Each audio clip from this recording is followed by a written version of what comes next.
Alright, what's up? What's up? How's it going, guys? So, in case you're wondering, what are we doing? How are we doing it? More or less, we're doing the One Life Challenge. To do the One Life Challenge, the rule is simple kill as many troops as possible without healing your infirm. The only rule against me is for every time I knock out troops, I have to stop once my infirmary is full. So we're going to try and knock out as many troops as we possibly can and do it without having to heal. So we're going to give that a go. We're going to see how many farms we can knock out. We're going to try it and see what happens. Oh, we're trying to get to rank 1 for Brother in Arms. We got 22 mil. Go for a score. As you can tell, I've already started. We're at 6.6 mil already. Starting from here on out, we cannot heal. Now, I did have some people ask me, and this is, for the handful of you out there that are kind of wanting to know how to play this game on PC. All you need to do is basically go to BlueStacks, and you want to download BlueStacks. It's a really simple thing, but you can get BlueStacks on, a PC. It's just basically an Android emulator. Now, preferably, right, if you had to kind of pick and choose your battles, I would say that if you're somebody that's using iPhone, I wouldn't really bother. And it's not that you can't do it that way, but you'll have to more than likely tie your account to Facebook or Google in order to actually make any use of it. So there is kind of a small hitch in that equation, right? But that's basically what you're up against anyway. Let's take a look and see what some of these initial reports are. So it looks like not too bad. 12k there. Mind you, we're just hitting farms only. We're not going to be hitting bases, just to avoid mass hysteria and everything else that comes along with it. Because I'm sure I could, but somebody somewhere will get cranky. But if we are going to do that, I promise you that'll be a different video all on its own. That said, we're going to go for the highest score we can, just hitting farms, which I think we can achieve.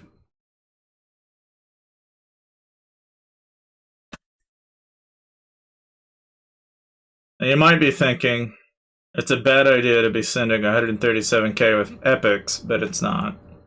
It's really not. Not when your chief gear's good. One of the advantages I have is that a lot of these guys are like 6. Like, if I really want to make this more efficient, pop one of these. Problem is, I only have 5,000 gems. So I can't do that. I want to, but I can't. Kind of sucks when you play this game with a limited budget. But maybe we'll do something like that too. So we'll do some challenges of what can we do with a free-to-play budget versus like a budget of, say, like $20. Because there's quite a staggering difference between the normal player and somebody that's just kind of casually spending. And I'm sure some of you might be wondering what how much of a difference really is there. I know I've had some people that have asked me, like, what is a beginner player going to need to buy? And on that discussion, what I have to say on that is that you have the choice of buying packs that give you like Zenman and his epic woodpecker. Personally, his exclusive isn't that worth it. The only thing that's valuable is his expedition skills, namely these two. And then I wouldn't really bother with the others. That's just my 2 cents. Otherwise, I think in a long-term play, what a lot of people do not pay enough attention to, and I swear by it, is you really need to have one set for your infantry, marksmen, and lancers, and just dump a lot of your essence stones and your enhancement XP into the pieces that matter. Meaning, like in the case of infantry, health matters a lot. So I say get these up to level 100 first, then do lethality. And in the case of, like, say, doing marksman, it makes more sense to increase the lethality stat for marksman and then do health afterwards. And then for Lancers, it's kind of a give or take. I'm almost kind of doing a mixture between the two, but I'm still focusing on lethality since Lancers are really more damage dealers than they are soaking the damage. Not to say that they don't do some soak, but you won't benefit as much, I think, at least in my 2 cents. Now, given that, I don't know. I mean, like even on a good day, I think you can kind of benefit from a lot of this stuff. It's really not too bad, but I mean, it just kind of depends on what you're into, I guess. Depending on what kind of playstyle you're after.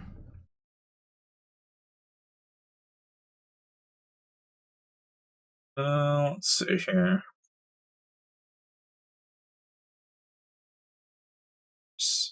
Given that we are kind of doing this one life challenge, I'll also try to keep track of when my infirmary is finally full.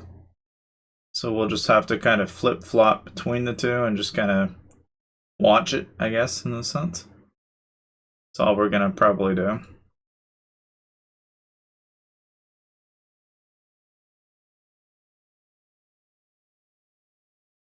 Uh, right now, we've only got 1,000 troops in the. We'll just have to watch it. Sure, we don't dip too far. Let's look at some of these reports here. 14, 11, 11, 11. We're making some progress.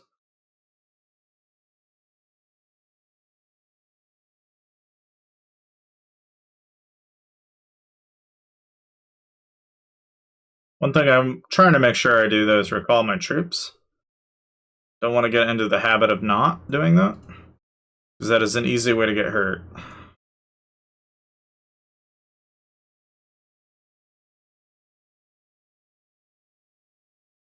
But, you know, just like anything. We'll just kind of play around with it and see what we can achieve here.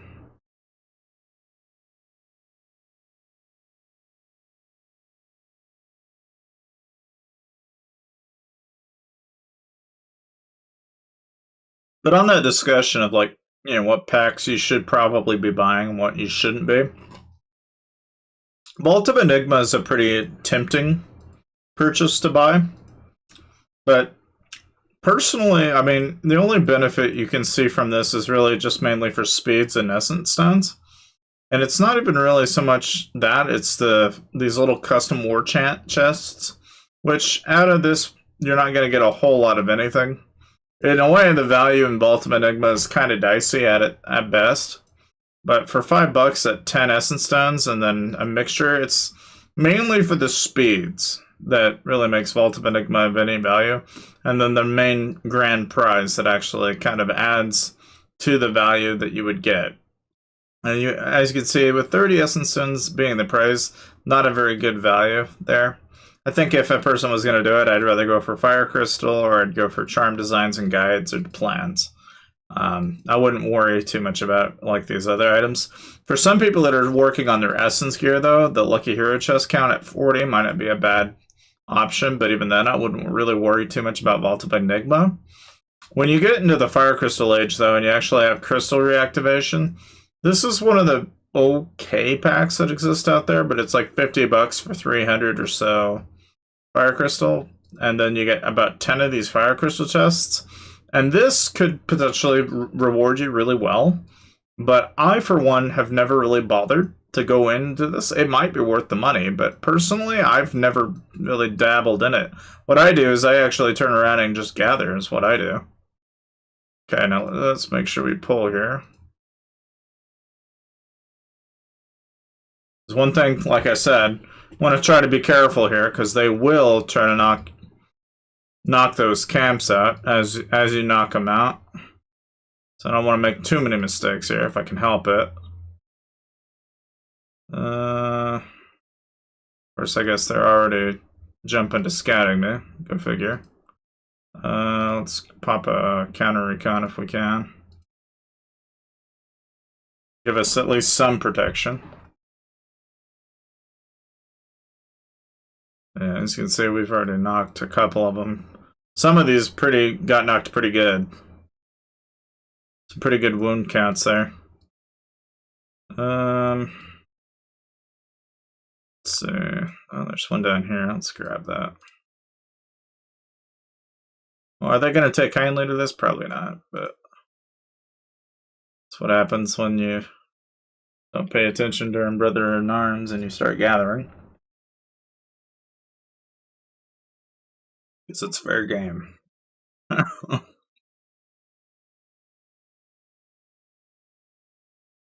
It looks like we're at rank 17, 8 mil points.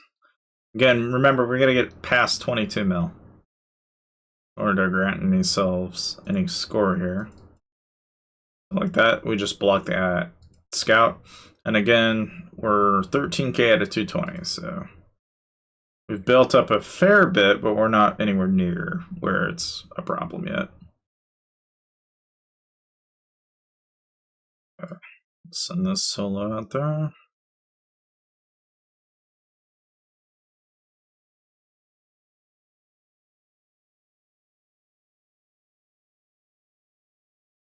And for those of you wondering about tech contributions, yes, you eventually get Long Live Alliance, and then you just dump all your... There is an actual cap. Once you run out of things to do and you've maxed it out, then you just dump it all into Long Live Alliance, and you get... In return for all that, you get basically Alliance coins. What you turn around and do is you use that to buy up items in the shop. And you can buy transfer passes in here if you want to start stacking them up. They're about 150,000 a pop. But that's where most of that's at, which isn't so bad. But again, that's just something to kind of keep in mind, just, you know, in the back of your head anyway. Okay, let's see. We find ourselves some more camps here.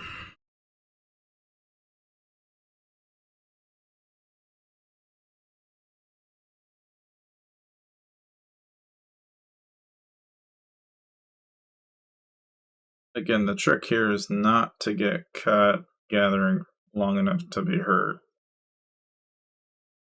And once they pull, we'll hit and pull and hit and pull, and that's just all we're going to do, pretty much, more or less. That's pretty much the strategy. So like there, 5k. And eventually, you know, if we hit the right guys, we'll actually start dipping into their individual stats and stuff. We'll actually start killing troops once their infirmary gets full. Which does happen from time to time. You hit enough people, you will actually end up doing that. You start causing them point loss. And with this being 5k, 65, and 65, I don't want to send that because there's not enough marksmen in there to do enough damage. We're still really low on marksmen to begin with, but I don't want to like triple my losses for a reason. We're going to try and avoid that where we can. Something else that, you know, I think it comes up from time to time, but people kind of ask, like, you know, what kind of combinations should I be sending? I, for one, right, like to say that if you can help it, do 40 and then do 35 and then do the rest as marksman, if you can do it. Otherwise, the alternative is that you go about 50 or so % up here and then dump the rest. And you usually, depending on what you're doing, when you're attacking, you want more marksman than you want lancer.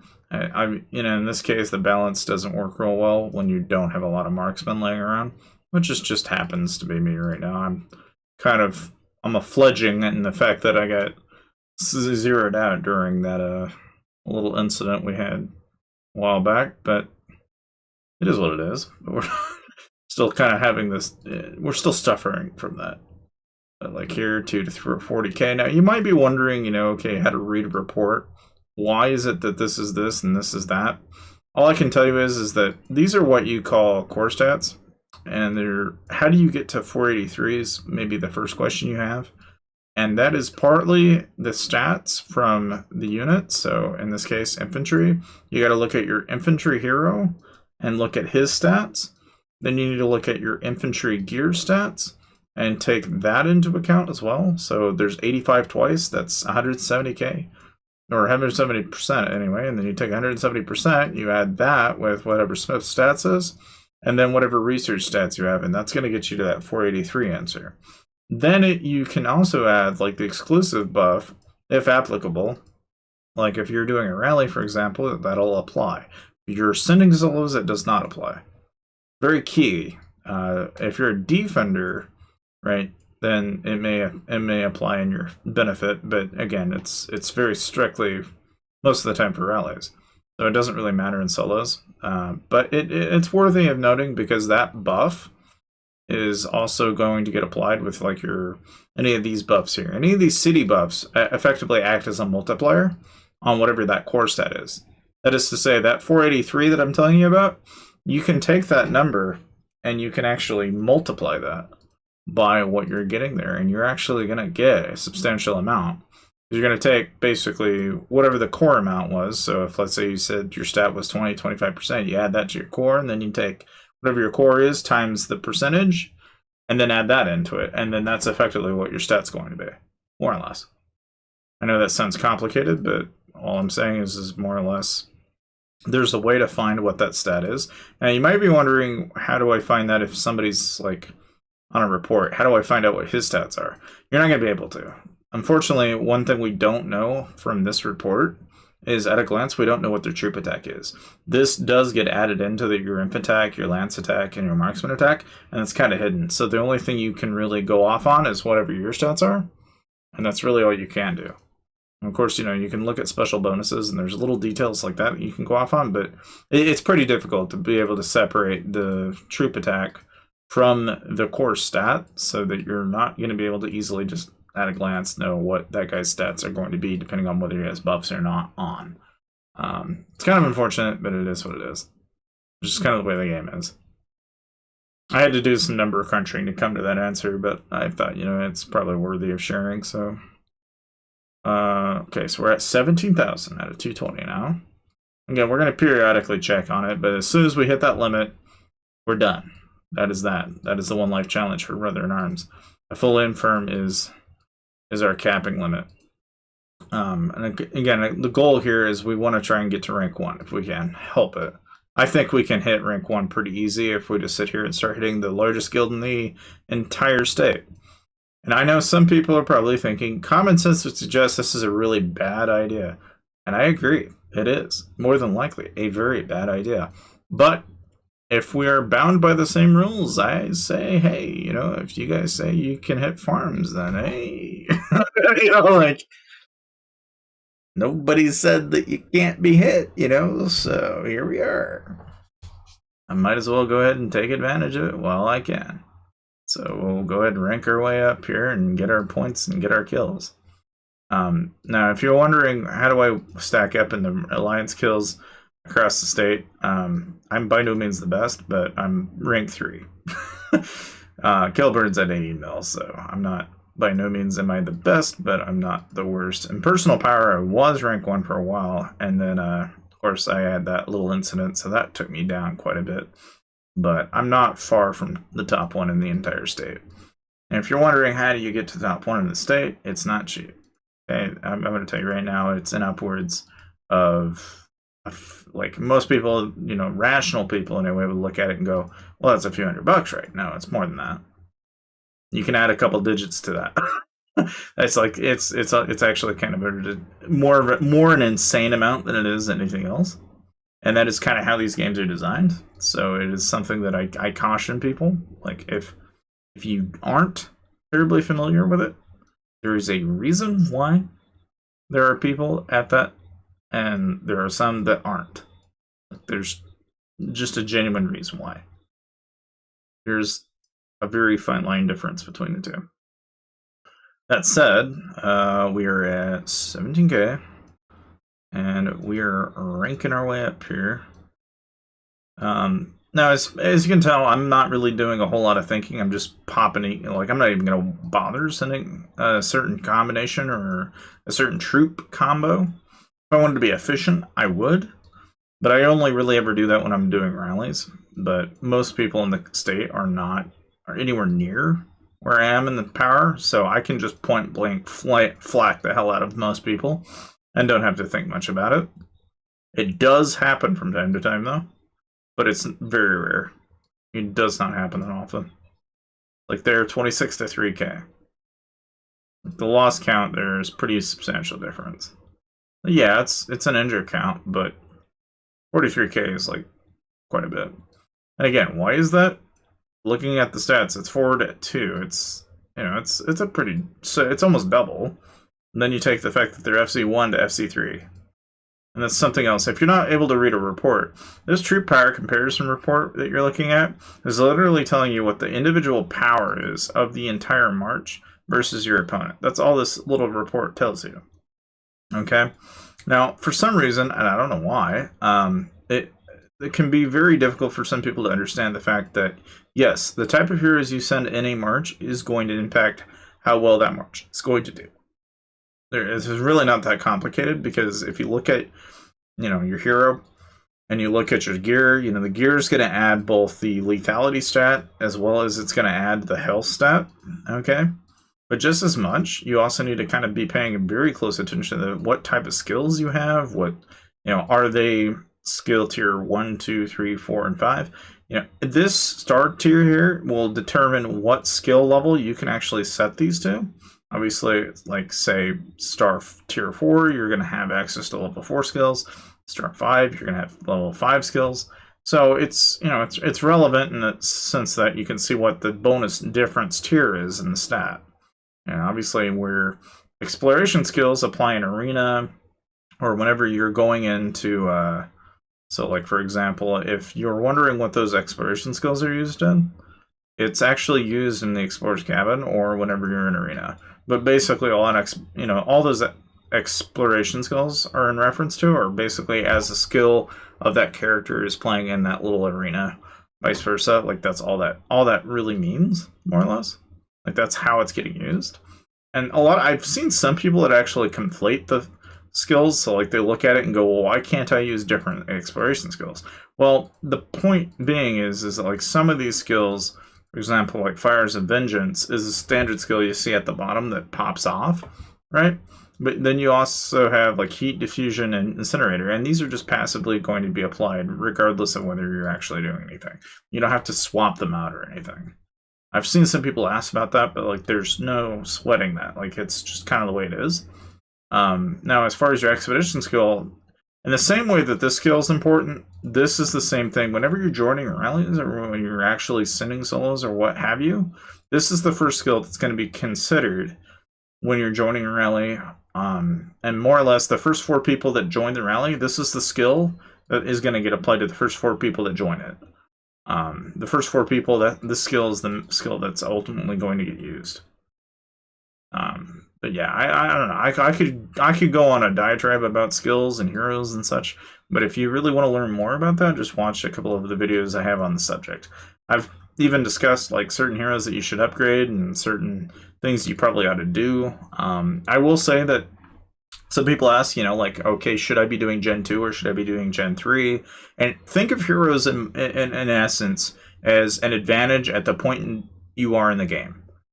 So if you want to be advantageous between Gen 1 through 3, you can upgrade your Gen 2 heroes and max them out, and you will probably hold that title of being ahead of everyone around you.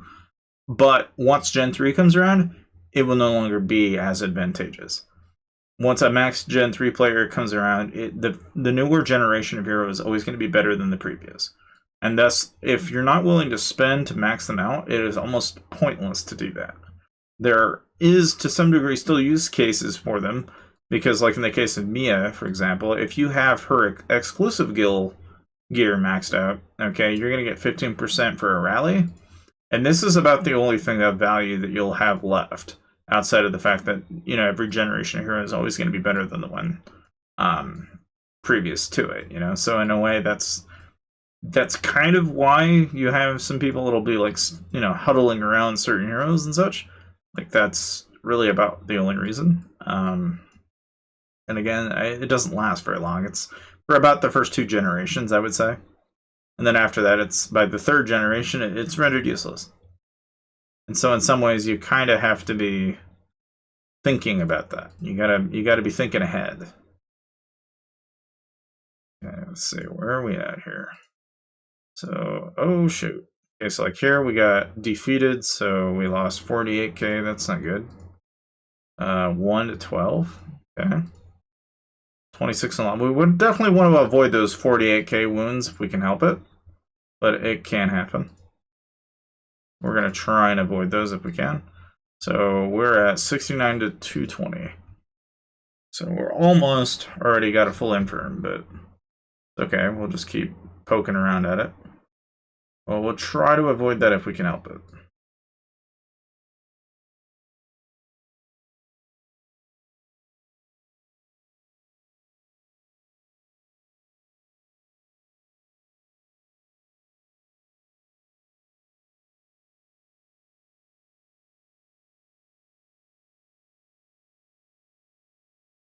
All right. Something else that I don't know. I mean, as far as packs go, a lot of people like to ask like, what's good value? As far as good value packs go, I mean, obviously, if you buy a pack, you can get a 5% drop in here, and you'll get like 300 or so gems a day. Which, for free to play, it does kind of mean something compared to the guy that has it free versus not. It's a week's difference in gems. So it does add up. Even a mild, like a very small spent player is going to get a pretty substantial jump. Like there we got 41k. But it's like those little catapults of bonuses there that you'll get even having spent a tiny amount are there. I would say about the only advantage, though, out of all the packs that are out there, though, is really the Ultra Monthly Value card, just because of the stamina you get. A lot of the other monthly cards or weekly cards are not worth it, and a lot of the regular packs aren't worth it.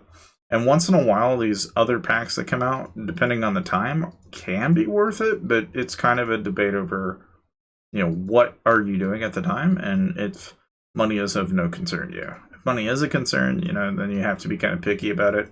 You have to think in terms of what are you doing at the time. Some packs are worth it, depending on what you're wanting to do, like if you're doing Hero and Stones and vice versa. I'm sure there can be even, like, a map of the rotations of packs, but we don't currently have a pack rotation yet that someone's been keeping track of. And part of that's, it is what it is. I guess like there, they just went ahead and pulled, so I'm going to recall on that one because there's no point in trying to try and fight that. Because what they're doing is now they're trying to counteract me, which, oh well. We can probably get these, though. Probably. I would assume this guy's probably not online. I wouldn't think, anyway. But we'll see.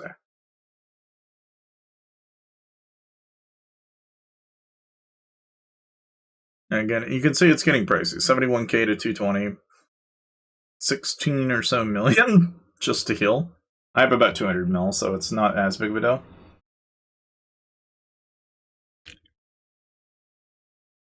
But, certain disadvantages there. Let me see here.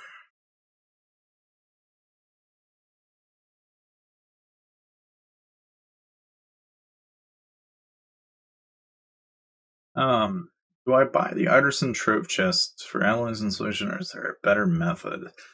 When I was like in the middle of like doing mass upgrades and such, I'm not gonna say that I didn't. Like I did, but looking back on it, I would say a lot of your packs that come out, during the rotations, I've come to realize that a lot of these rotational type packs that come out, like the Chief Gear packs and such, come down to what packs do you need during the events. A lot of the time they try to game you into basically spending during events, and those sometimes are worth it and sometimes aren't. Obviously the regular packs are going to be the worst of the benefit, so obviously if you time it during events, the packs in the events generally are better than what you get in the regular packs, but the same could also be said that, some of the packs in the Hollow Chiefs are still not as good as some major event packs, like Wishful Emporium, for example, is a really good pack, but you don't get that until the end of SBS. But it all comes down to, like, how fast, how frequently are you spending? Are you buying like day to day? Are you buying like, that's ultimately where it comes down to being a numbers game. And in some ways, I feel like you could try to nickel and dime it, but you're probably not going to progress as fast as the guy that's like just throwing money at a wall every day. But that's the other problem is, do you want to be throwing money at a wall every day? If that's something you don't want to do, then it's probably not going to work out either way. You just wind up basically having to decide.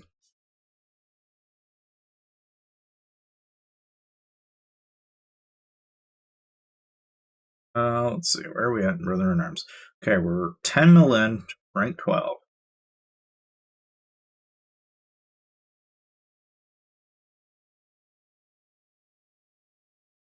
I was like, this guy already pulled, so these are going to be kind of wasteful, but oh well.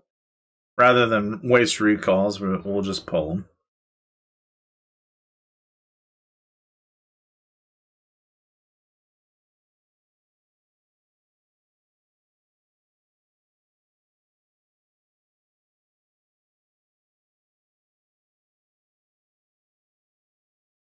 Unfortunate, but it is what it is. Let's see if we find any extras that are laying around. Oh.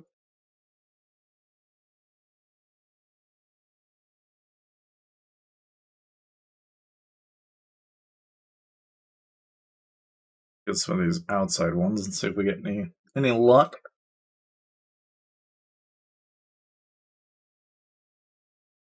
71k though, we're not doing too bad. And we're ranked 12. I mean, we're getting there. We still got another 10, 12 mil to go. And almost 19 hours, so we've got plenty of time.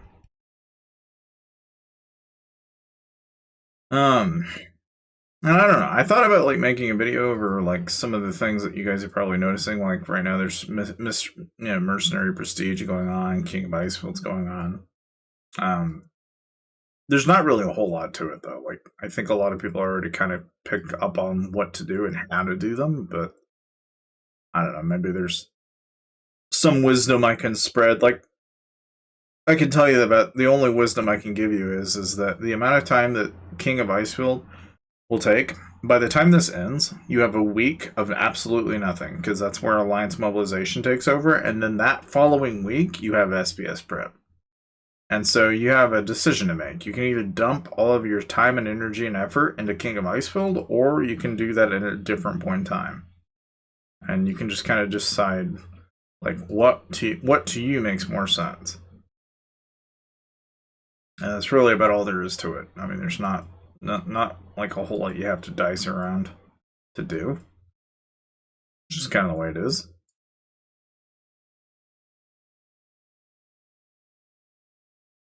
Let's see if there's anything up here, maybe. See if anybody's got gatherers out far enough out on the outer edges here. Wouldn't be surprised if some people are probably mildly triggered that I've hit their gatherers, but it is what it is.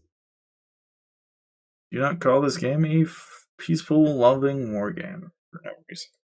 It's peaceful, war loving in the sense that, yes, you do occasionally get hit if you're gathering in the middle of Northern Arms. And the nice thing is our state is at least somewhat civil in the way that it approaches that. Otherwise, well, you don't have to be civil. You could just, decide to hit somebody. You could do that. That option is always on the table. You could be that person, and you could do that. But there's a very good chance your state is probably not going to take too kindly to it. So like there, 97 to 37k, 41 to 1,000. Oh, so like here we almost broke even, 44 to 48. Still won, but almost broke even on it. And part of that's because you can see he's even got stats and shit on top of it. So he actually actively went out of his way to try and like take that march. I doubt that guy would have actually taken that gathering. So he's online and he's just trying to actively prevent me from knocking tiles, which is fine, but where are we at on... Oh, shit, we're at 116. Yeah. I'm going to try not to have that happen too many times, otherwise we will be dipping into reds. And obviously, the closer we get to that, the more careful I'm going to be. But, you know, it's part of the challenge. We're going to try, but we're not going to want to get hurt if we can help it. But I feel like it adds a little fun dynamic to this. Gives you a little bit of fun. And of course, once the limit's reached, the stream is over. We'll be done. But naturally, I'm one of those. I like to try and spread what I know.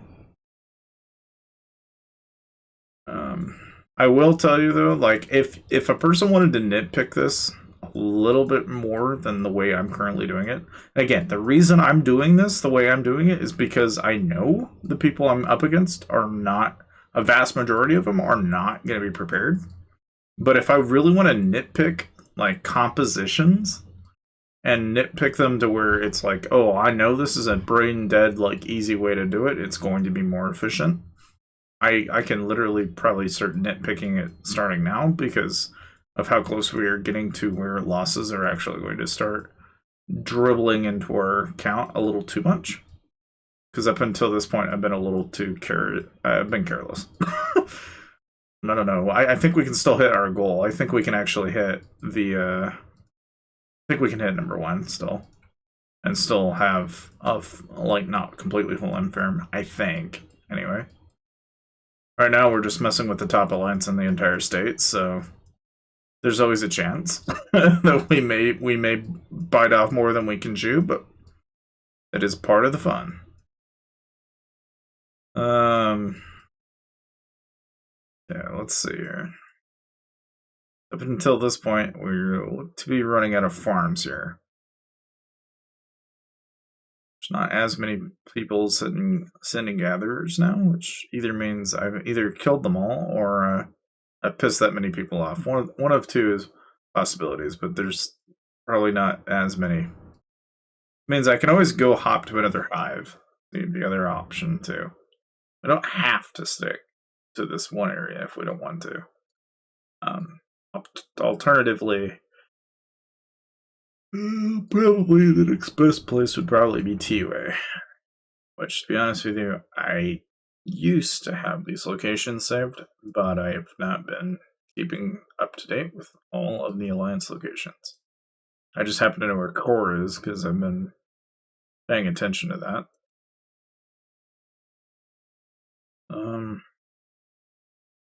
So if this is where core is, right?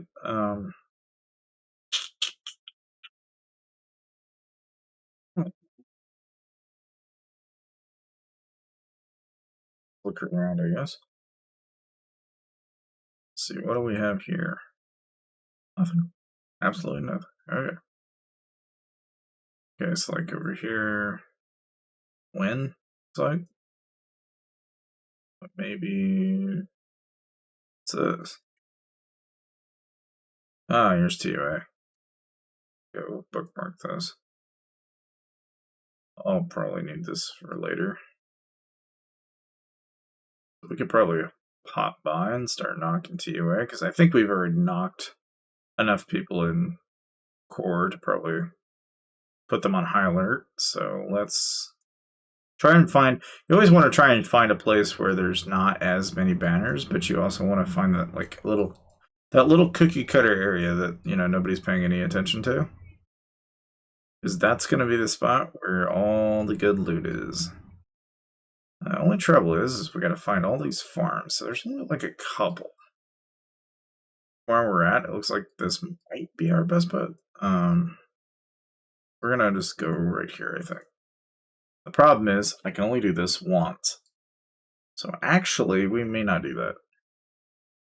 Since I don't have enough gems to float around, I have to be really careful about where, because eventually I gotta go back to home base, so we don't want to get too careless. Any luck, this guy's not paying attention to these. Hopefully. So we'll wait and see. First, we always want to get rid of our gatherers if we can help it.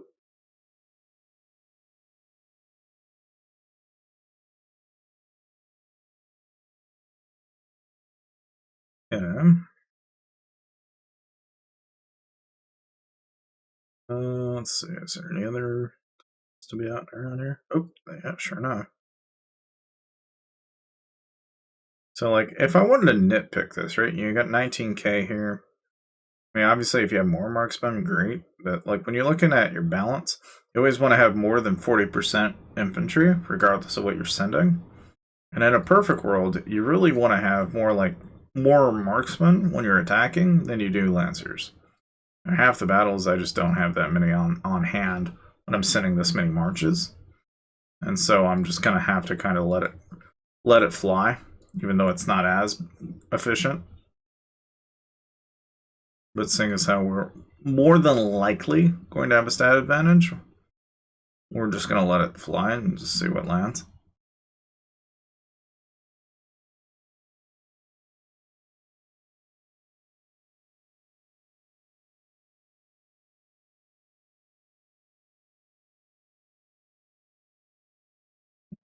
We're only at number 9, guys, so we've got a little ways to go still, but I think we can make it. But remember, if I hit 220, I'm tapped out. That challenge ends and I lose. Hopefully that doesn't happen, but you never know.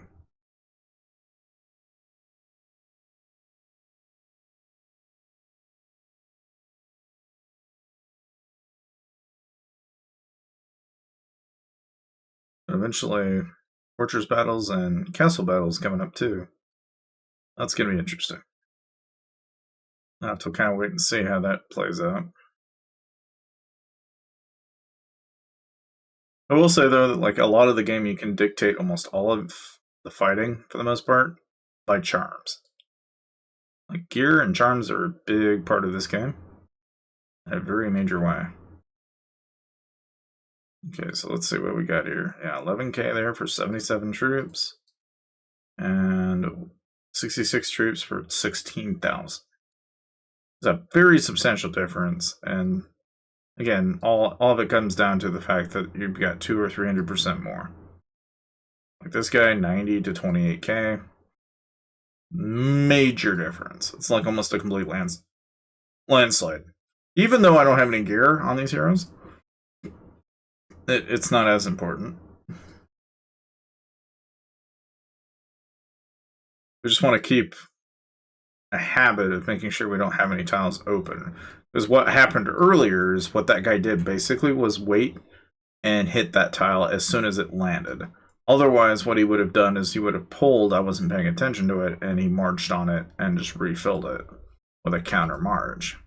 Again, more than one way to play that in the middle of Brother in Arms if that is how your state operates. Assuming your state doesn't go by rules of anarchy. The rules of anarchy is beat anybody to smithereens and crush them. I mean, that's the alternative. Our state's not as cruel, but not yet anyway. But yeah, so 1 to 37k there, so that's it's working out. Let's see, where are we at? So 117 to 220. And let's see where we're at on score here. Okay, 12 mil. There's still a hope. Oh. Of course, Pepsi's the one Pepsi does best.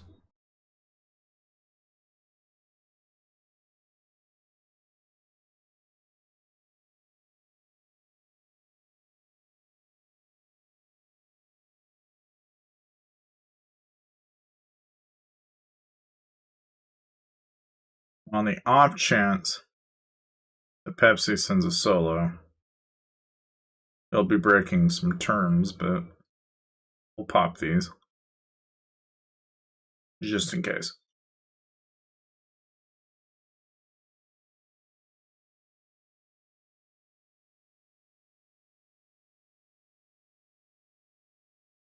We don't have a whole lot of control over that, though.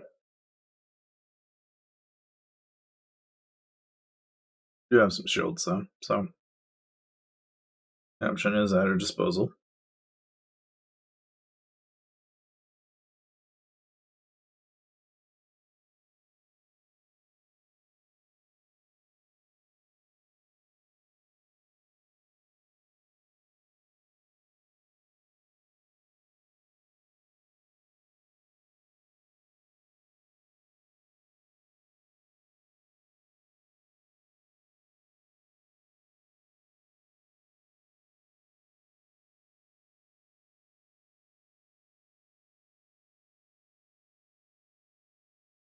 Let's see.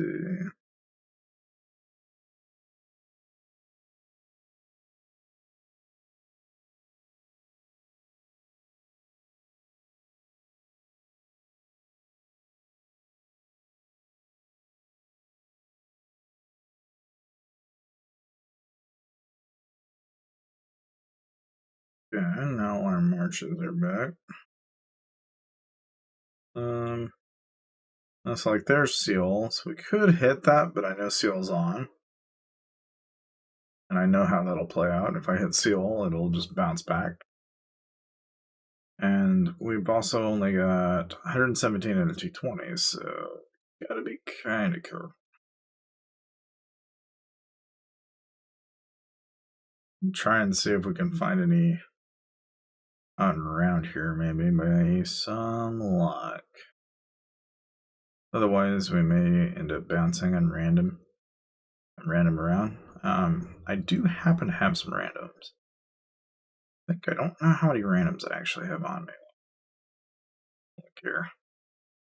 Resource-wise, I'm loaded, but okay. So we have some teleporters to get us back to base, but we have about 103 or so randoms. So if we needed to, we could random around. That is an option.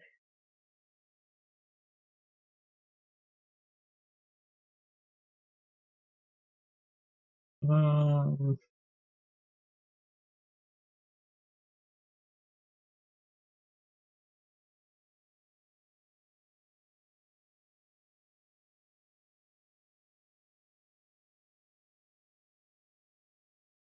First, just for fun, right? I just happen to know what this guy's total comp looks like. And this is what it looks like. He's got 626,000 troops. He's got a set of level 5s and level 4s, so he's not super heavy in that area. And then he's only got around 200k across. But he's okay, but most of it's buff based. It's partly because he has buffs. Without the buffs, his account's actually not as good. That is to say, if he swings at me, if I wanted to really make him have a really shitty day, I'd probably need to pop a lethality boost and a health boost. And that'd be enough to cancel it out. In fact, I could even probably do a enemy attack drop by 10%, and that'll really ding it quite a bit. But yeah.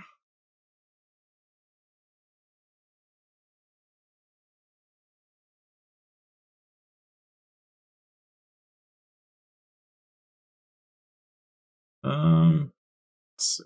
Let's go. 9. Oh, you're at 12 mil. We need another 10 mil to go.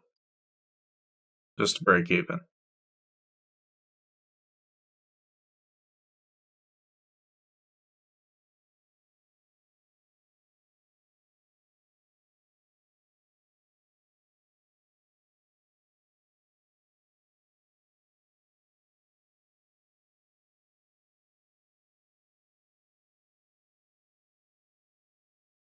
Like here, he's kind of tempting me. I do. So we're gonna use a composition. It's more about what I was suggesting. What you do is you bring this down, bring this up, bring this down, bring this up. You want to have around 40%.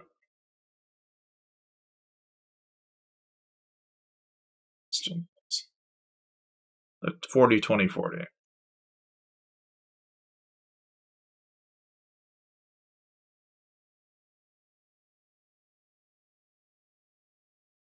And you can obviously add lancers into that equation as much as you need. You usually don't need it.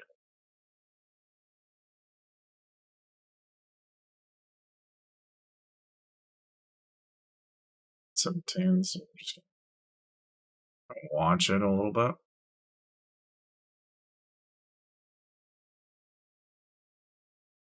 So let's get around. And kind of try to watch for it if we can help it. It's always a risk, though. Always the risk he could turn around and try and solo me, but why we don't want to use our main decent heroes if we can help it.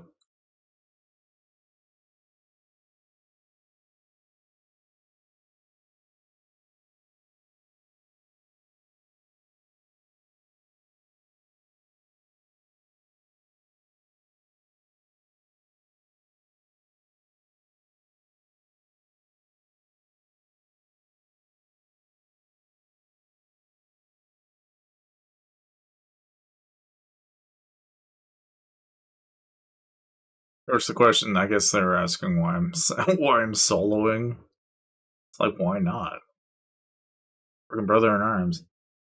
I don't know why it is that some people have like a soft spot for getting hit, but when you get hit in the middle of Brother in Arms, you almost have to kind of anticipate it's because of the event. It's not personal. Always, there's always people that take it like, "Oh, you hate me now." It's like, would you not?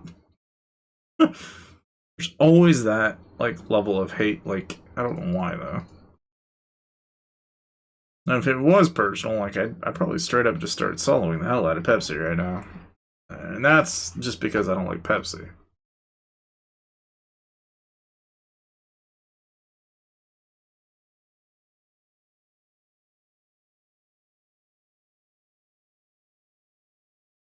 Let's say though that the buffs that we've got propped here, at least we've got that advantage going for us. But we're gonna need 10 mil. It's gonna take a while. I'm almost kind of hoping that Pepsi just decides to be stupid and hits me. That'll get us to that answer a lot faster.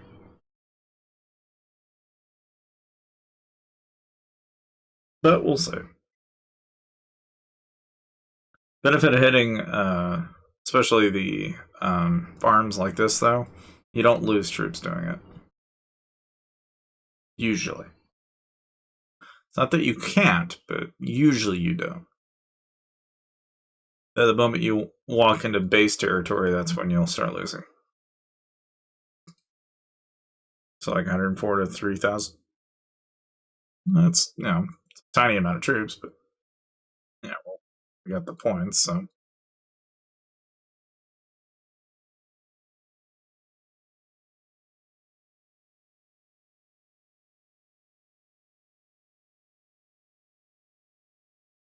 So seriously, zoom in. Again, going back to the 40-20-40 rule. This is the one I like to use. The idea being is that infantry lines need to be at least 40%. 50% helps, but I mean, I think having it at least 40% is more than enough. And then you just filter that out with more marksmen just to kind of help you out.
At least we know that guy's online. Not much point in trying to do that. Should be able to get this one, though. With any luck.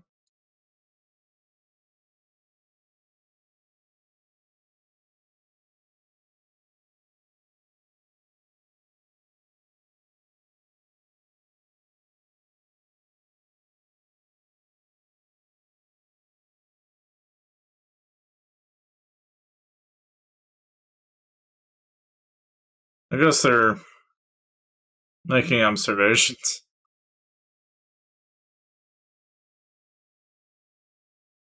So there's like another 3K. We're getting there, but we're not gonna get there very fast at 3K pop.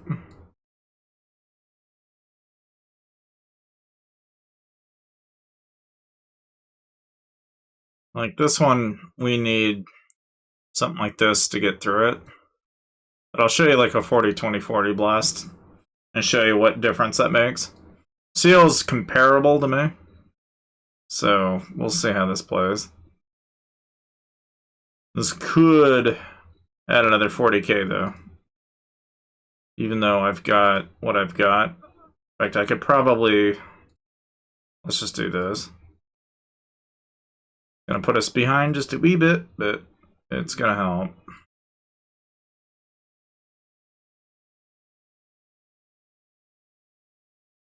Won't have enough for lethality, but it's alright.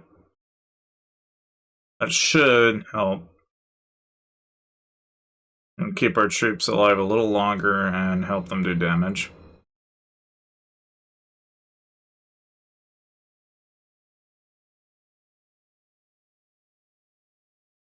So yeah, I did bring us down quite a bit, as you can see. But 23 to 48 is not 40 to 40, as you can tell. And part of the reason why is because now my infant attack is at 724. And my health is at 654. And that makes all the difference. And yes, am I winning in lethality? Not completely. Am I winning in Lancer? No, not really, but I don't necessarily need to. The two stats that matter in the battle are now in my favor. And for that reason, now they're losing double of what I would normally lose. But again, that's just being able to read reports. Again, remember, I was doing like 483 and now I'm doing 724.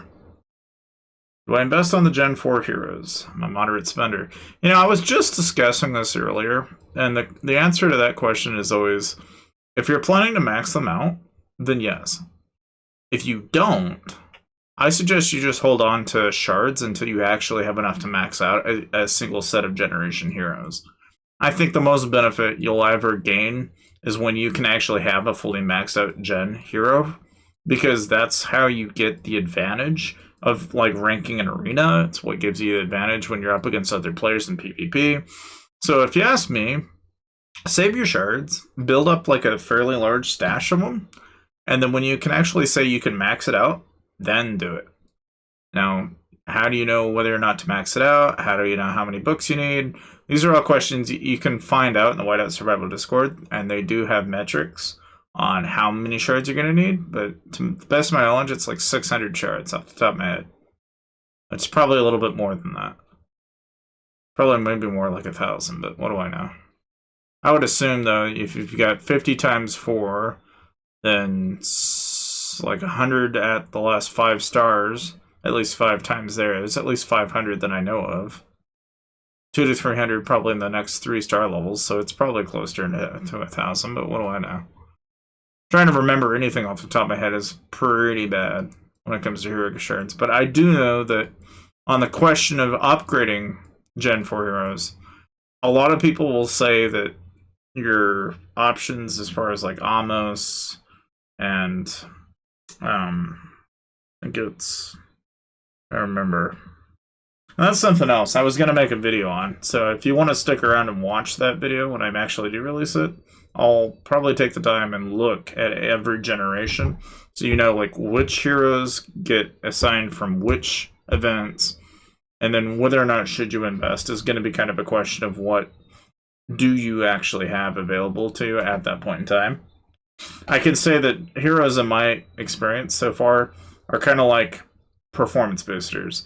You can get that performance from their exclusive, because this is really what makes the difference in rallies.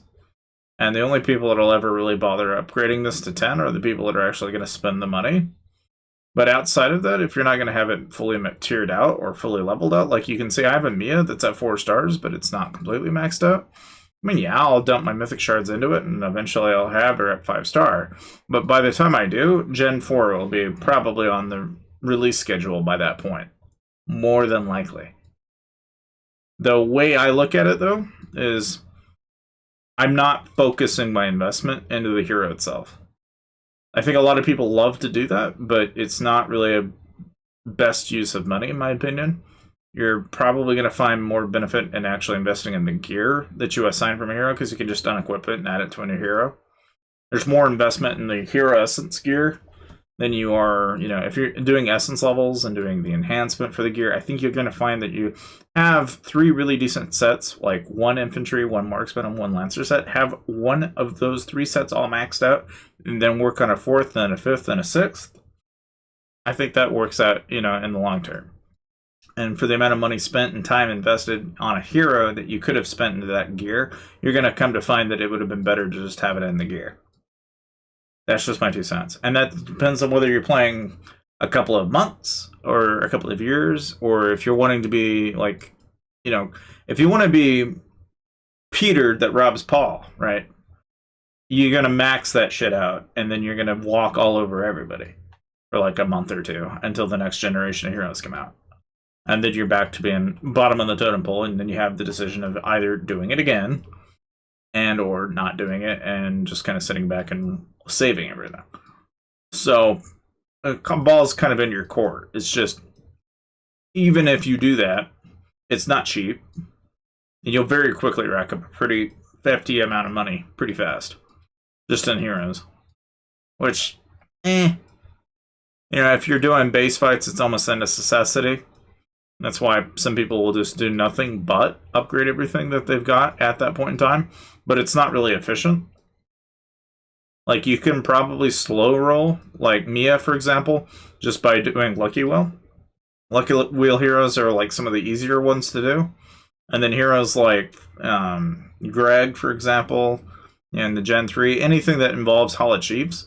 The Hall of Chief hero is also kind of an easy grind, because you can pick that up from a $5 pack from the daily deal, and then you can also grab it during the Hall of Chief event, grabbing all the event medals that way.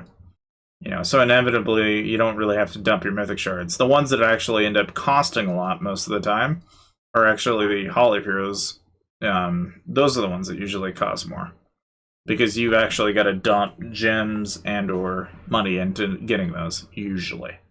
Which, if I was going to say, hey, save your mythic shards, it'd be for heroes like those that you'd be dumping your mythic shards into, more than likely. Because outside of spending, that's really about the only option you have. And from what I've gathered, anyway, it's not always to your benefit. Like Logan, for example, he's a defense hero, which is great and all, but when you're attacking players, that's not going to be terribly helpful. Now, see, hardly all this time spent, right? Again, part of the rule here is if this gets to 220, we're already at 141. Not looking good. So we're already kind of getting closer. Once I have 220, the stream ends, because I can do it. That is part of the One Life Challenge. The idea here in principle is that we're going to try and get the most amount of points we can for Brother in Arms without filling our infer completely. We're already at rank 7 at 13 mil, but we've got to surpass 22 million points right now. So, don't know if we're going to achieve that or not, but we're going to try. The only trouble is that all the people that have camps out or gathering are online now. I think I've stepped on these guys' toes about one too many times. But as I was saying earlier, if I relocate, I can probably more than likely run into camps randomly, but it's going to be a little bit harder to do. So I'd rather camp these guys out a little bit, just on the off chance that I might get a couple more swings in here. It's just every time I hit somebody like Seal, it's gonna cost me. Yeah, no problem. And like I said, it's just one thing I will say is that the cost, and this is something you can look at the Whiteout Survival Discord for. Pay very close attention to the mastery forgery costs for the essences, because once you go past level 10, then you start having to use mythic gear in order to actually upgrade them. And this gets very costly very quickly. So I typically would say most people need to get up to 10 and stop. Go to the next set of gear until all 3 sets are at 10. Then you start dumping your mythic gear into upgrading them up from there. And of course, there is like limitations. I think it's like up to 15 when you're starting out. And it does progressively get higher. What a lot of people don't realize is, like, for example, in Gen 3, a lot of people don't realize right now that, yes, the maximum is Mythic T2 3-star. But in about 180 days, which is like shy of a week or 2 after when you get Gen 3, okay, the limitation of this being limited will no longer be there. You'll actually get red gear, which is legendary gear. And then you can go past this 85%. But the other problem that comes along with that is charms are also going to go past where they're currently at. When you get into, like, level 11 charms and shit. And it's like one of those things where a lot of people think they're at the limit, right? There is no limit. They will always add to that limit. So you might be advantageous now, but give the state a couple of months and you're no longer going to be at the limit. It's just one of those things that progressively gets more difficult and more expensive the longer you play. And so in some ways it kind of builds up to what I would describe as a Joneses mentality. That is to say that unless you keep up with everyone else, you fall behind, and therefore you spend more to try and keep up. But you ultimately end up spending more and more and more. And that's by design. Now, if you ask me, after a certain point, you really probably ought to hop off that train and just kind of glide it. Because a lot of the freebies, once you get to where I'm at, for example, I can glide off of freebies completely. I almost don't even have to bother spending where I'm at in the game, because everybody's so far behind me that I can comb through all the people that are beneath me. And this is the reason why I can go through like Brother in Arms, and I'm not even going to think twice. I'm going to do the most I can to get to the top here, because the ranking rewards are like, hey, that's 20,000 gems. And even at rank 7, okay, I'm getting 2,500 gems just because. But I'll go as close to the beginning top of that I can, because that's all free mumbo jumbo there, and I can't say no to that. You got to get your mumbo jumbo. It's kind of a free mumbo jumbo thing. Any freebies you can get, event or otherwise, that you think you can get, you need to try to put in the effort to actually get.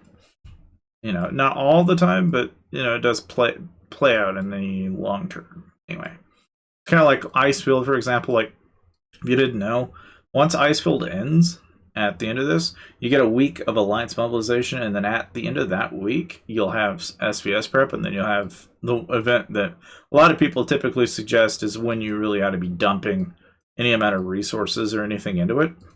That's when most people would tell you, yeah, that's the time you need to be doing that. Because that is when it makes sense to be dumping heavily into those kind of things. Because that's when you're going to see the most benefit. The only challenge, I think, is that, yes, while you can go through, like, I was just explaining this earlier, but I'll just reiterate a little bit on it, which is to say that, you can invest in max hero, your hero gear, but you've also got your chief gear to play with, right? And you can get statistical bonuses that you can kind of tack on. These are all things that I consider to be permanent, like in the sense that regardless of what heroes you send, it'll tack on. Obviously, heroes are not to be completely blown away, because when you look at like the stat that you're seeing in a report, and I was kind of explaining this earlier to some people in the Whiteout Survival Discord, I had to do the math to kind of understand why exactly is it that it works the way it does. But so when you look at troop power comparison, this is just taking the might or the power of your troops, okay? And it's just comparing that. That's all it is. It's taking that total amount and multiplying it by power to tell you, oh, hey, you've got more of this, more of that. That's it. There's literally not much more to it than that. And then as far as like, your chief gear, for example, You can very quickly look at this, and there's 85 there, 85 here. That's 170%. And then you take that 170 that you have, and now let's say you look at like your infantry attack. So you can look at an imp hero. You can take the imp stat that you get from the infantry hero plus the chief gear, and then you can tack on the core infantry attack stat, which you get from research, and then your troop attack, and that gets you to what is effectively that infantry attack base stat. Okay? Then you can take that stat that you have, and let's apply like a 10% or a 20% city boost buff, and you can multiply that, and then also take the amount that you get from that, add it to that total, and then just take whatever amount you added. So if let's say it was 20%, then add 20 to it, and that tells you what your number is going to be when you're actually looking at that report. That's effectively how you get to that answer, or how that report's actually coming to that answer anyway.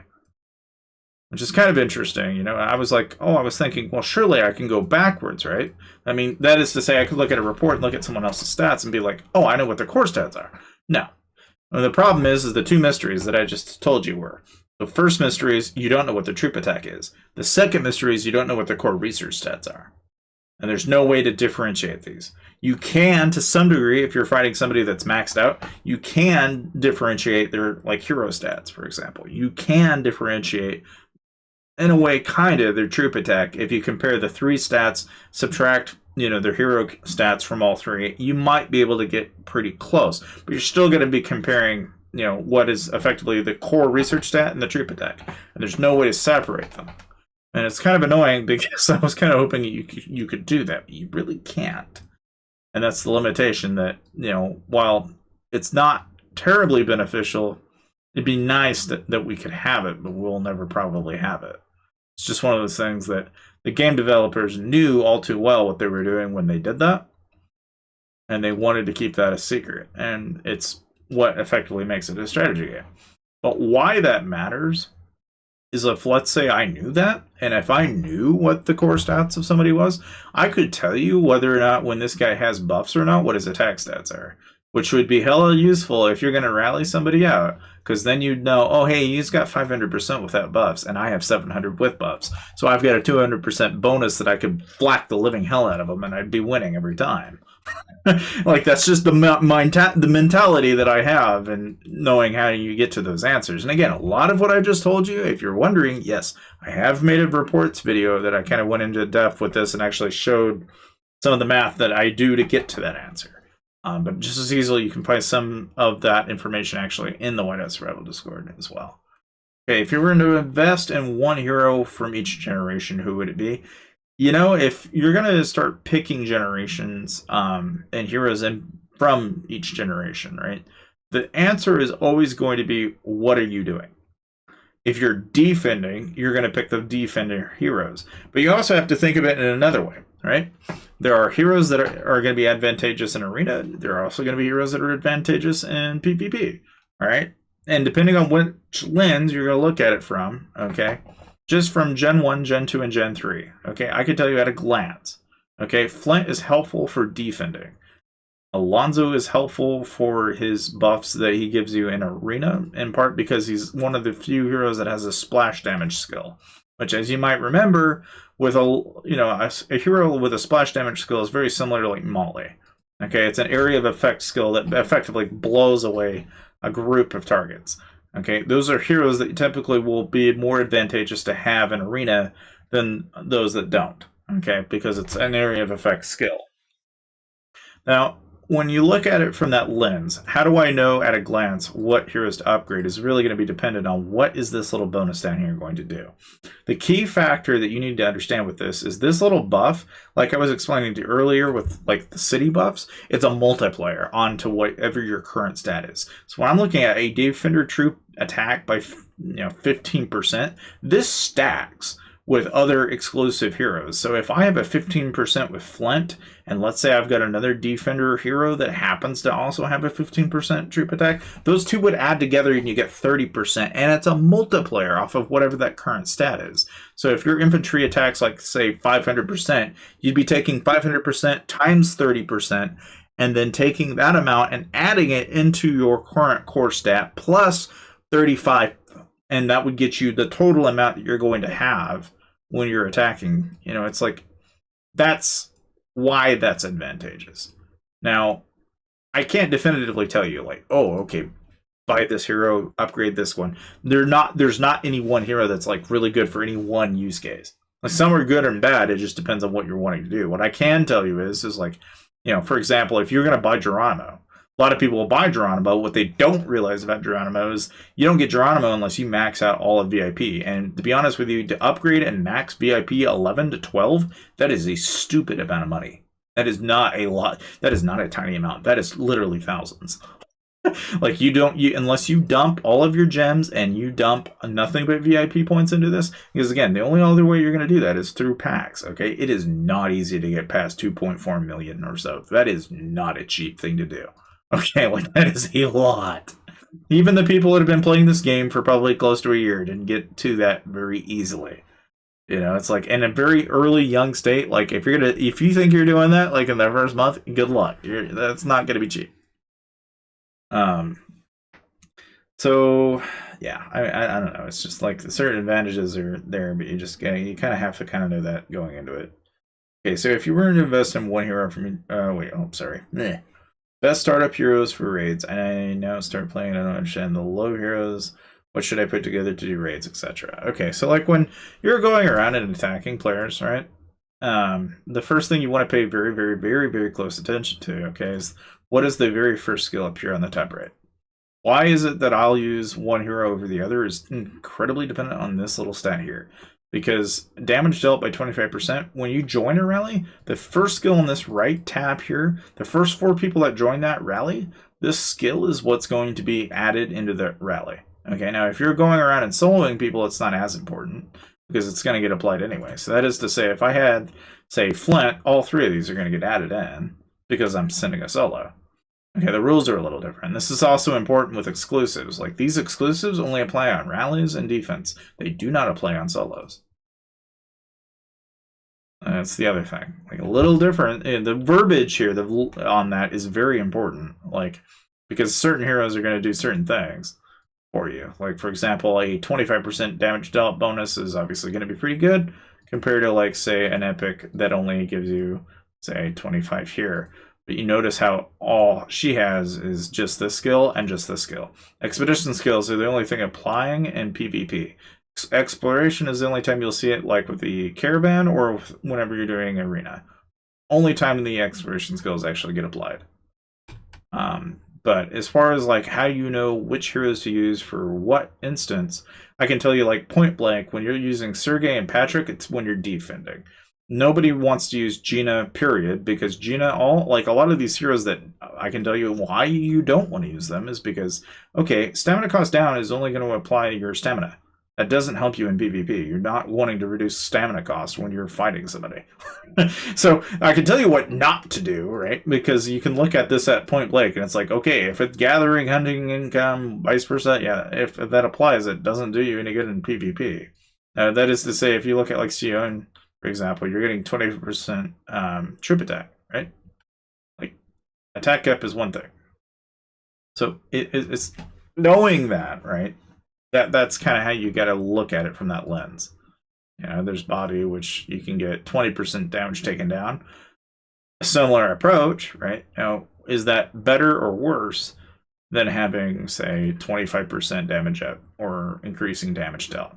And that's a question of, well, I don't know. If you are killing their troops faster or keeping your troops alive longer, what advantages or disadvantages are you going to have is really going to be dependent on what kind of damage you're doing. You know, and you're not going to know really with any amount of certainty, like, you know, what makes more sense depending on what you're doing at the time. You know, and so a lot of the time when I look at this, I say, well, if I'm going to be doing damage, right, and I'm going to be trying to inflict more damage to my opponent, then I'm going to be probably using Jesse. But if I'm trying to live longer and I'm trying to kill their troops, but I still do enough damage as is, that is to say my troop attack's pretty higher than theirs, then yeah, using body's going to make more sense. But these are just the epics. Obviously, a guy that has like a set of SSRs are going to have everything better than the previous gen. That is to say, every single generation of hero is better than the one before. That is to say, like, if I have Flint, okay, You can look at the stat here. It's 240 when he's maxed out.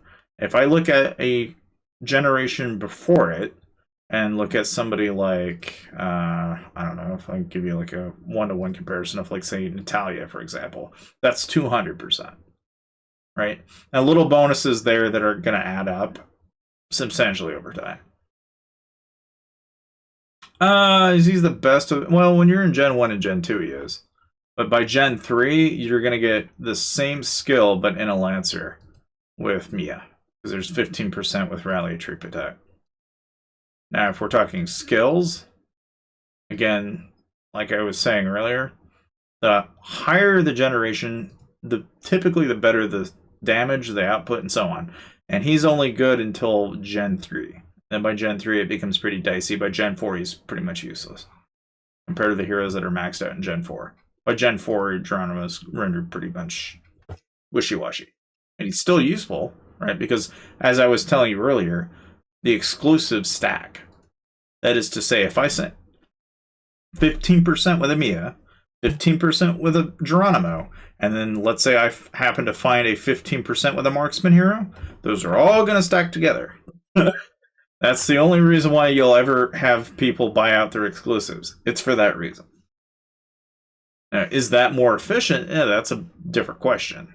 Is that actually going to win you rallies? I don't know. I've seen some arguments back and forth that it's not totally worth it even then. So it's more about the in and now. That's why you'll upgrade a Geronimo. Is when you're starting out in Gen 1 and 2, a guy that has Geronimo is going to be more advantageous than the guy that doesn't. But again, it's the name of the game is, if and when you decide to max them out, though, you kind of want to commit to it. If you don't, then it comes off wasteful. The benefit is there if you max them out. If you don't, there's not any sense in doing so. Because you'll eventually have a new generation replace it. So if you're committed to it, it works out and it plays out to your favor. If you don't, it's not going to pay dividends over time. You'll end up trying to catch up and it just doesn't work out. And again, I'm saying this as somebody that has all of Gen 1, all of Gen 2, and some pieces of Gen 3. But most of Gen 1 and 2 are maxed out. And I only know that because, yeah, I've done it. I've been there, done that. I just know at a glance, the only advantage that you get from doing that, really, is just, obviously having it is going to be a pro quo in Arena. So you're going to rank in Arena easy when you have that. But at the same token, I really think a lot of people don't pay enough love to gear. I think gear is one of those things that it pays dividends over time. You can unequip it, add it to the next hero. I think, if anything, more people need to be putting more of their money and time and energy towards that, and not the heroes themselves. I mean, yeah, there's benefit in the heroes, don't get me wrong, but over time, the benefit's going to be in the gear. By and large. How do you get Mythic Hero gear? So basically, you can get it from doing... I believe it actually unlocks after a certain point. You have to... Now you've got me thinking. There is a point at which you unlock it, but what I can tell you is that the traditional way of doing it is you go ahead and rank an arena. And then once you rank an arena, you can actually buy the Mythic Gear chest. But I'm pretty sure you don't get Mythic Gear until after you've unlocked like a certain tier. And I want to say that there is a point at which you unlock it. I just can't remember exactly how you get it. I'm of no help in that regard. I'm sorry. But I can tell you Mythic Hero gear, traditionally anyway, if you're going to save your coins, you're going to save all of your coins in Arena, and you're just going to buy this chest. And then pick your piece. That's all I ever do. I don't even spend these coins on anything but this one thing. That's it. Best troops for new players to max out with the last and help in the late game. Well, the game doesn't really run by troops, so that is to say that, tiers of troops, you're always going to be wanting the best of the best as quick as possible. Like, the moment you get to tier 10, get to 210. Yes, after a certain point, T10 is not the highest tier. There is T11. I mean, it's one of those things that, yeah, eventually you also get into fire crystal levels, and there's a whole different diorama all in that alone. Like, I could go at length about it, but I mean, it's easier to explain in the sense that just assume that you're on a treadmill, and that treadmill doesn't stop. It will constantly get worse. Should I kill low level troops? No. Just train them, promote them. What you want to do is basically, yeah, you can stop training troops. Just click on this, and you want to click on the icon with an arrow. Click on that, and then promote them. Get them to the highest tier possible, and just rinse repeat. Until they're all upgraded to the highest tier. Then go back to training at the highest tier. That's really all you gotta do. It's more efficient in the long term.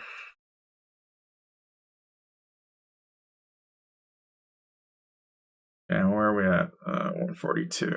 Again, if I hit 220, then the stream ends. But we're trying to get all the way ranked up here. So far we've seemed to have had some luck. Again, we're rank 7 at 14 million points. So we're almost there. We're making progress, guys. We're making progress. I think we can beat the 22 million point goal, I think, without dumping over our infirmary count, but we'll see. I think we can achieve it, though. I think, anyway. We can at least try to break even. And now, will we actually hold rank 1? I don't know. That may be a different problem, but we're going to give it a good old try here. Now, again, the composition I like to use is the 40-20-40 whenever I'm attacking. You can just as easily go with, less lancers or more lancers, depending on what you're doing. But this is, in my opinion, a pretty good combo. You just don't want to dip below 40 on infantry. You can help it. You don't want to run out of infantry, because the infantry are kind of your front line. And again, the main lesson that you can get out of this is the infantry, then lancers, then marksmen. But typically what ends up happening is you're going to lose marksmen, and you're going to lose infantry. So whenever you're defending somebody, or you're going to be sending garrisons, I recommend you just send infantry and marksmen, because those are the two that'll drop the most. And the only reason why is because lancers can dip into marksmen from the back. And there are hero skills that do get applied that do universally across the board attack damage, but the lancers are usually not the ones to worry about. I mean, you can add the lancer count if you want to and equalize it, and then that works too, but I, for one, think it's probably more to someone's benefit to lower the lancer count and increase the infantry and the marksman count. Because that at least maintains a consistent amount of damage that they output when they're defending, which over time does pay out quite a bit.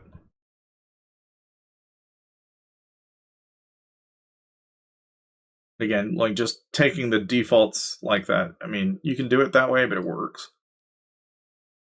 At least from what I can tell, anyway. It's the way I would do it. Boy. Boy, oh boy, oh boy. Of course, right now all we're doing is just hitting farms. We're not going to hit individual bases because we're going to try and respect the state's wishes and that nobody gets hurt too bad, But in some states, this is kind of a myth. What I'm doing is usually considered war, and people go freaking ballistic and flatten you to the ground, so just be warned. Doing something like this is probably risky. But like, hey, 69 to 70,000 dead. Well, or injured, but hey, what have you. What I will say is that if and when you ever decide to solo somebody, you will lose troops sending solos, but you will not doing farm gathering, that kind of thing. It's not as big of a deal when you do it this way. You try doing it the other way, it's not as fun though. Hello, hello. Welcome, welcome. Somebody's scouting. It's Pepsi. Piss off, Pepsi. Nobody likes you. Give it a minute, and Pepsi will probably do something he wish he wouldn't have done, but we'll see. Never know with Pepsi. Pepsi could be the powder keg that starts World War II. Who knows? Yeah, I'm kind of weary because I feel like if I do that, he'll come by and smack me. And if he actually does smack me, there's a chance that I actually could lose something. But it is what it is. We're taking our chances here, guys.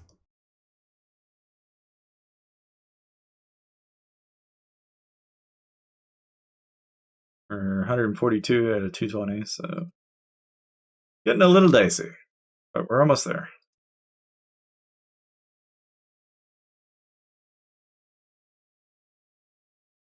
Looks like we must have pulled. That's a shame.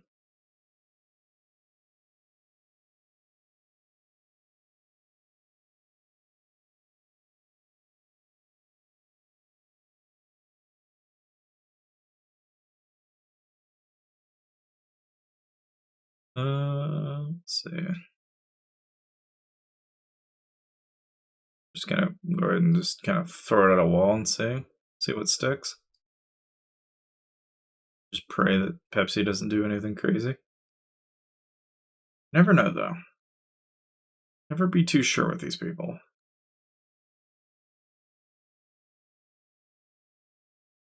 Of course, we're like micro gathering, but that's not a big deal. Oh, what's this? Here. Oh, we're gonna risk it for the biscuit. But we're not gonna use this. We're gonna keep our good heroes back.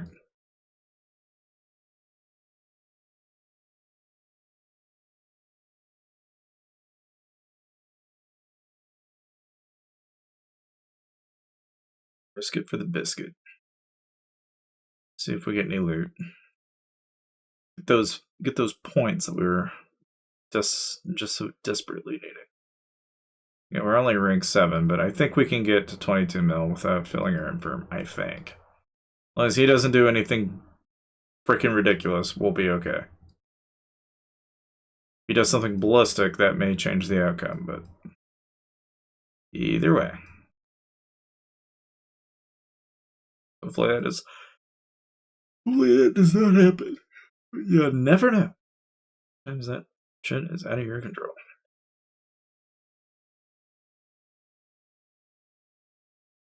Happened. I feel like I hit it, but it didn't give me a report, I guess. I don't know. Let's see here.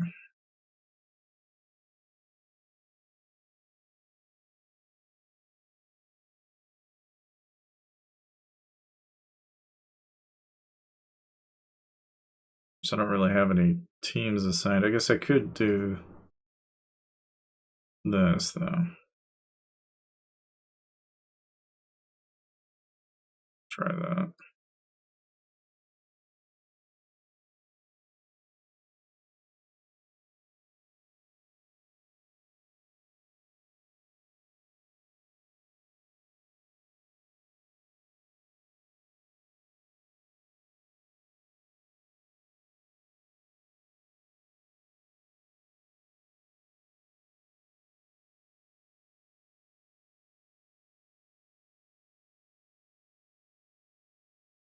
So like there, 21k to 219. That's good stuff.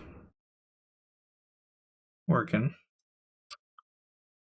Let's see. Good thing I did move, because I was really kind of contemplating it. But now that I know that there's another hive above me, I can kind of just float on both and take advantage of where our location is. So 840 to 40k. There we go. That should bring us closer. And now we're number 6. So we've got a ways to go, though.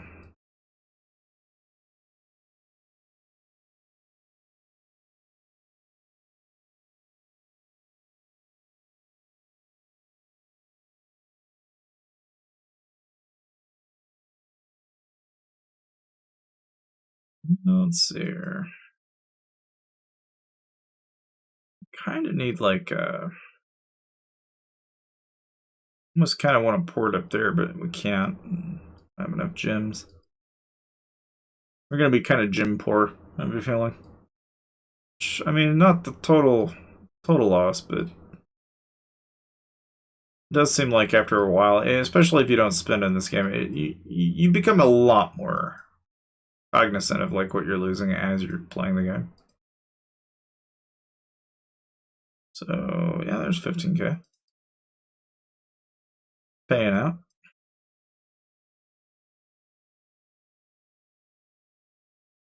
Let's see.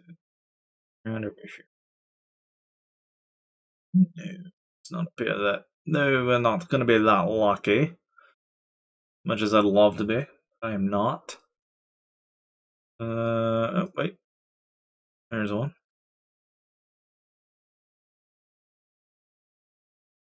Talia Maya Zinman. That's kind of going to be an interesting one. Go for that, see how that plays out.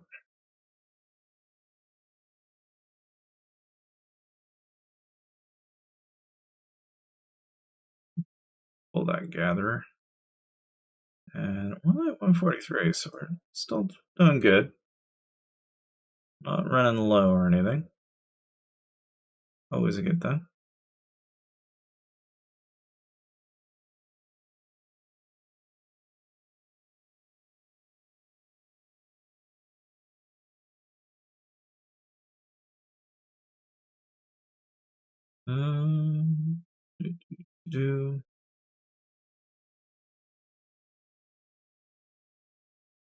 Do have some up here we can grab.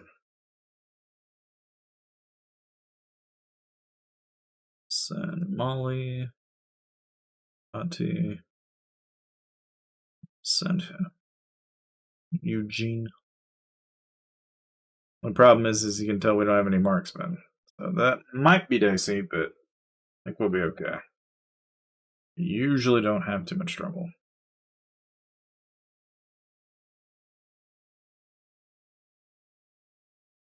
So like that guy's... That's interesting. Sending a march to something and it's not showing up on the... Oh. Okay. So in both cases we can recall, looks like. Yeah.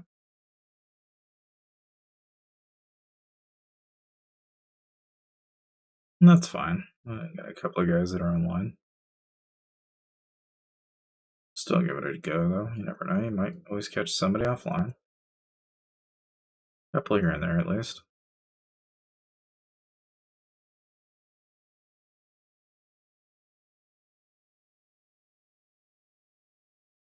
So we can look down at core and see if there's anything at core.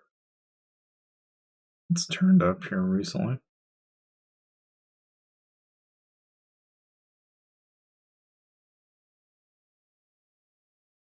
Yeah, like that. And get a couple like way out here, you know, it's like, okay.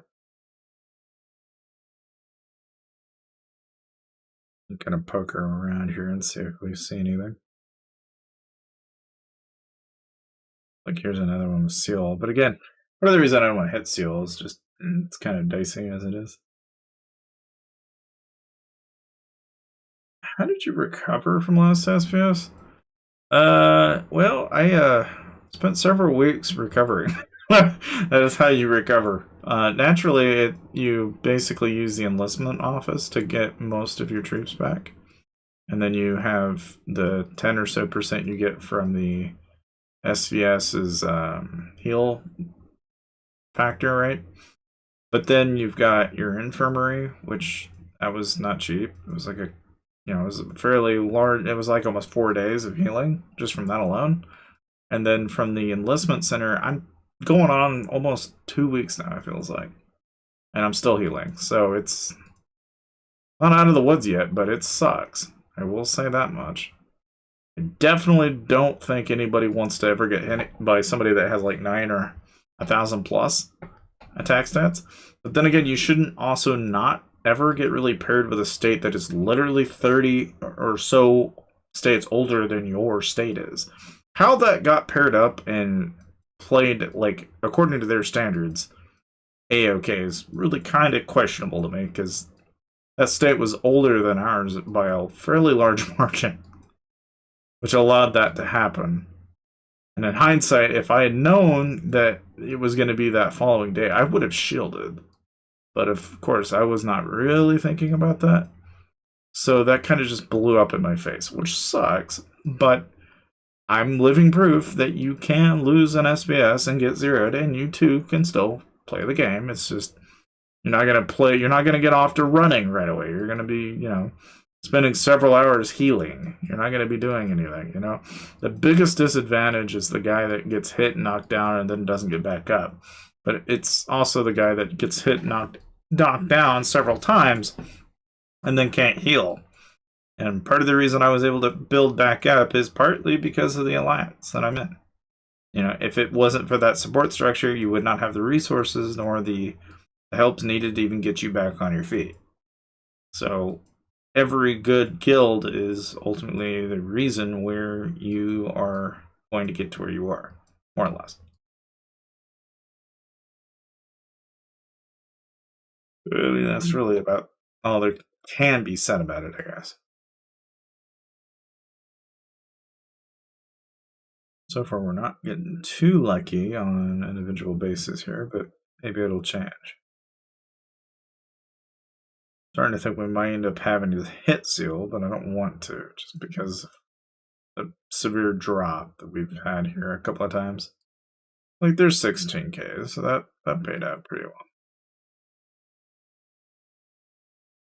I'm gonna keep hitting red members if we can help it.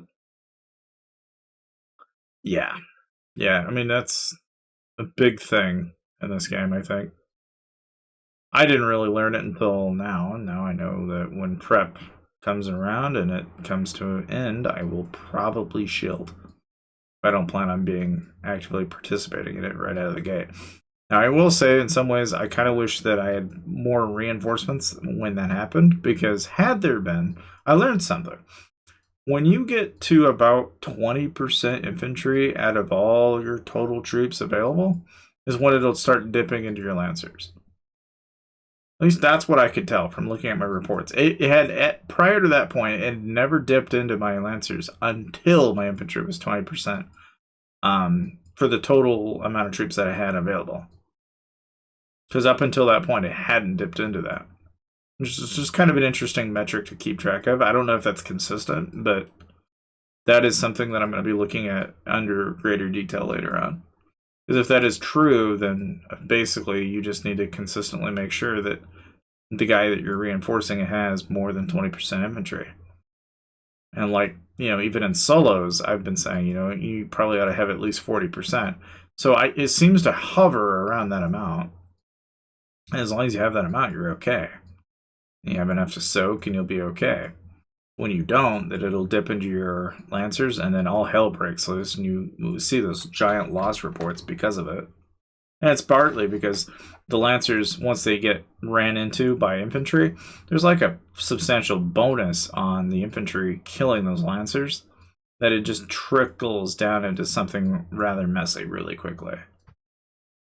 And so, I mean, in a way, you kind of just want to try and make every advantage that you can get possible to be in your benefit. 143k, so we're not doing too bad. See if we've got anybody down here. Maybe we can cure seal. Try another one with seal and see if we get lucky. Yeah, and every time I do that, I always flinch because it's like, well, and there went another 40,000 troop. It's like, we'll see.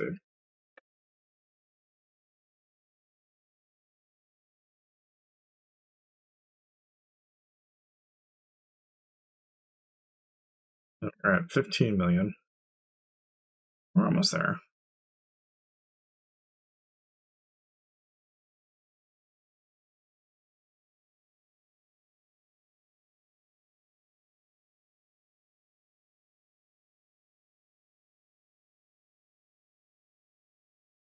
see, is there any other farms that I can attack around here?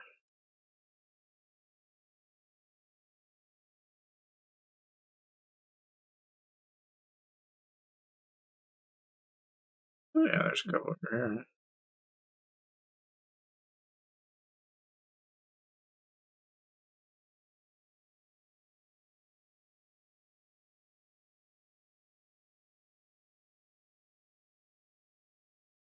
Assuming he doesn't like pop on and take them out.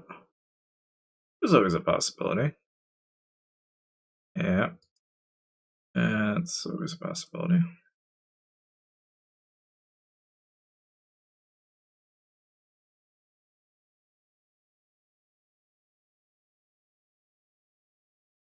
Oh, shoot.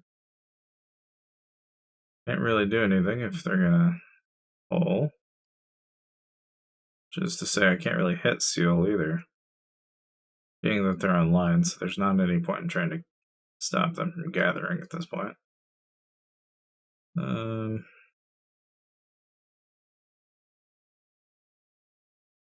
See, maybe we'll find something over around here somewhere.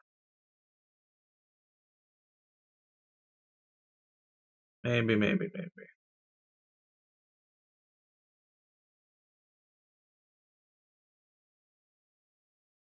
Oh, where?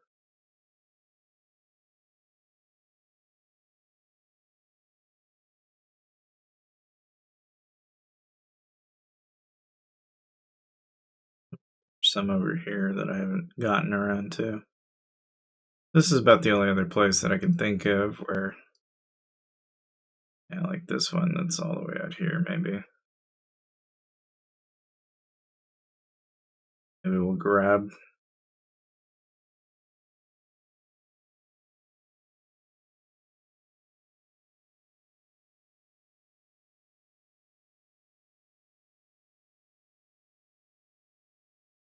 Take advantage of these long distance ones if we can help it.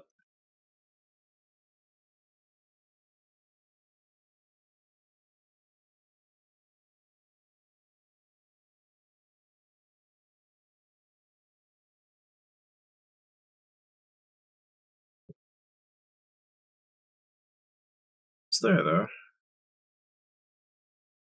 13. We only need like almost another 7 mil now? Right around?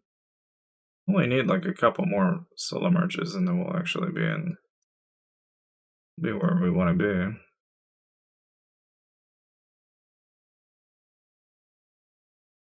Pulling of the marches yet on either one, so there is a chance.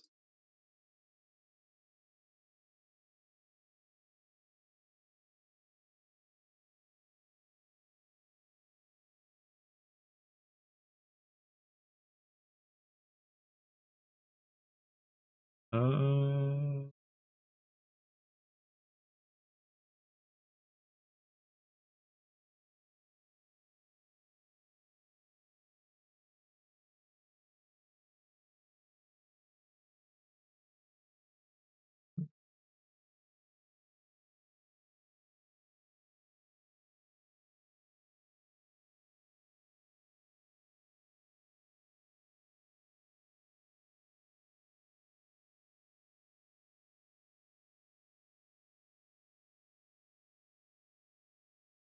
who this 17 mil is, but he's in a VDQ. Like going out and gathering or something, or what? Nobody knows. Just something, but we don't know what.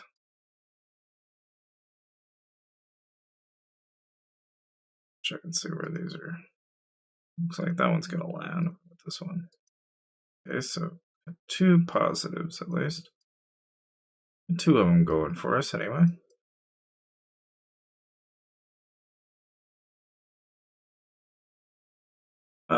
Yeah, I saw some notice about the state transfers, but I believe they're only in like the first group of like the first 100 or so. I haven't paid any attention to which states and which groups, but I would assume my state's probably not anywhere near it. I had to guess. And even if it were an option, I probably can't be leaving anytime soon. Just because it's kind of just the way the state is at the moment, anyway.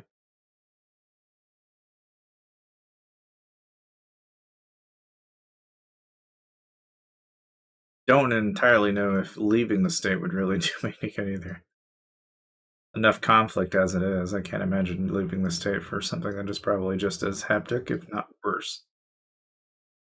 But I don't know if that I've got, you know, unruly and somewhat chaotic conditions, but the last I do is add to that and make it worse.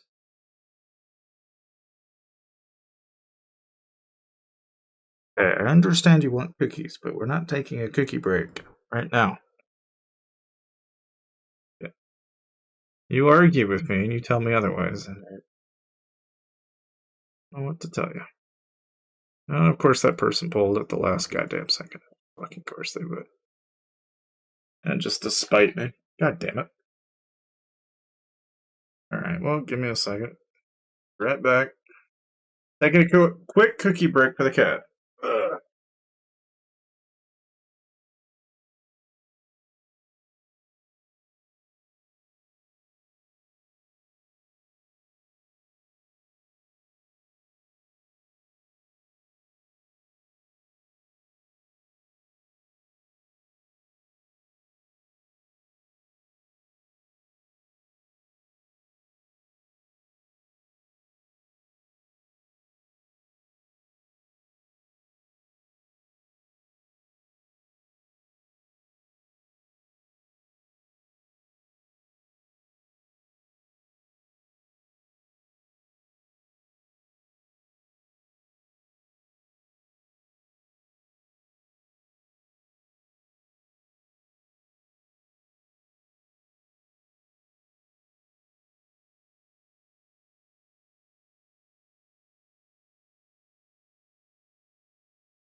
Okay, I'm back. Looks like we got a 27k win on that. That's always nice. There's another one just like it. Neat. Go ahead and grab it.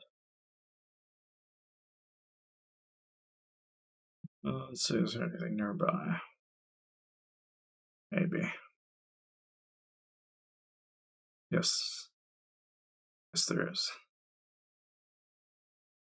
So we'll get a couple more. Fair game. Let's see where we're at on score. 15 mil. So we're not really up a whole lot. But we haven't lost hardly any troops, so works out. Okay.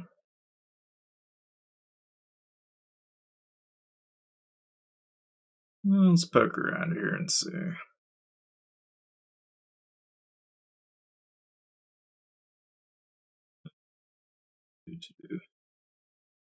See, does core have any tiles left around for me? No. Does red have any tiles up and around for me? Yeah, I'm thinking both alliances now are probably making me enemy number one. And they're probably going to be like, no, no, no, don't, stay away, stay away. God forbid this person. Number one threat. Keep thou person in check. Sure, that's probably what's on their mind. So I don't get axed by one of their. I'm surprised I haven't had somebody like just straight up try to solo me though. I had one kind of throw a death stick and get near me and be like, I'm gonna hit you, but does he actually? No. Because he knows just as much as I do that that is not gonna play out. As well as he know.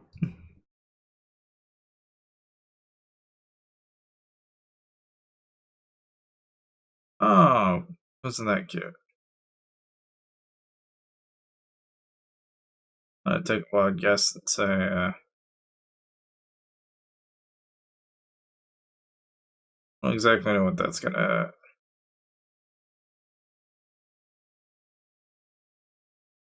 I don't know. I mean, whichever, I guess. If he actually ends up fulfilling that, then so be it.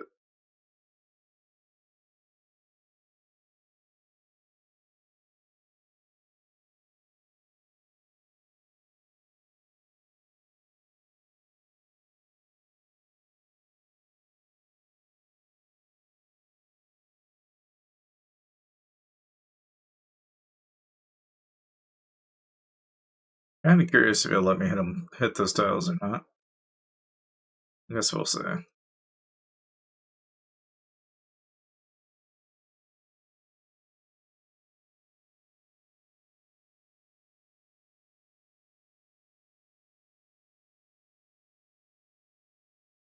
I don't suppose that's probably gonna work out then.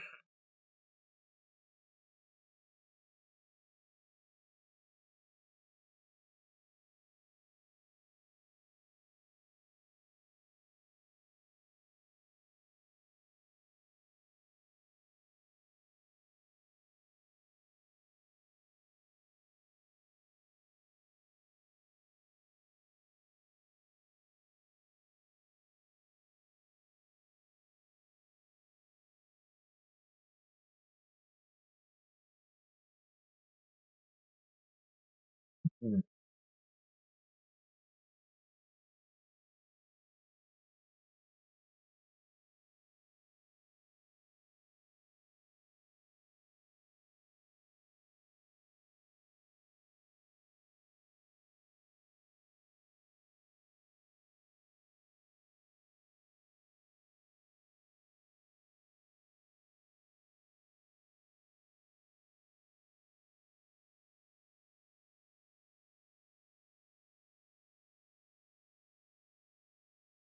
Only let me hit him anyway.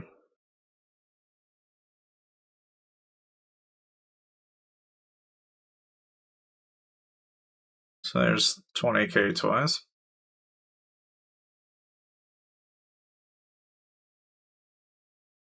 Rank 4. A little bit further, and we'll be at rank 1.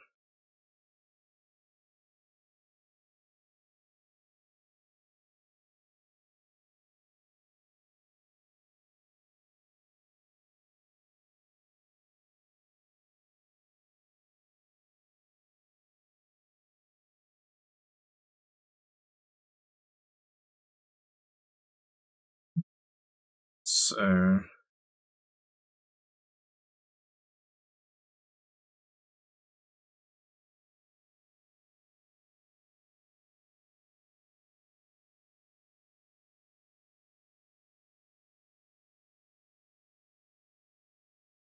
no, let's say anything up and around here yet.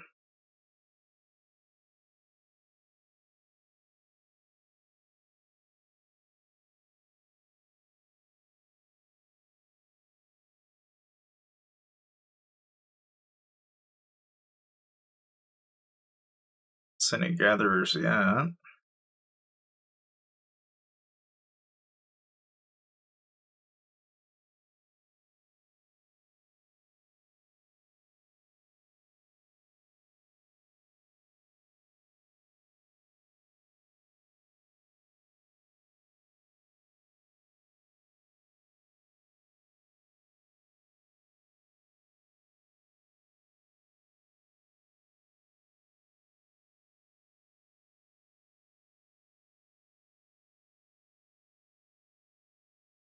Hmm.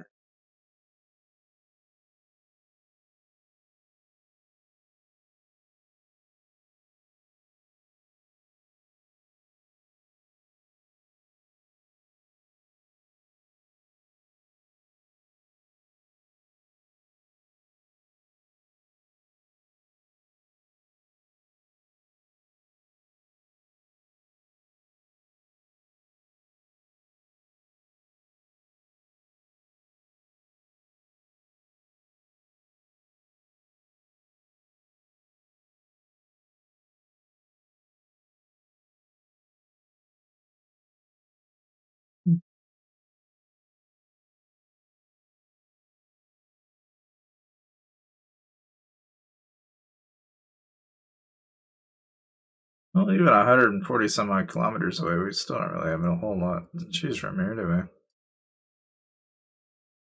we? Hmm.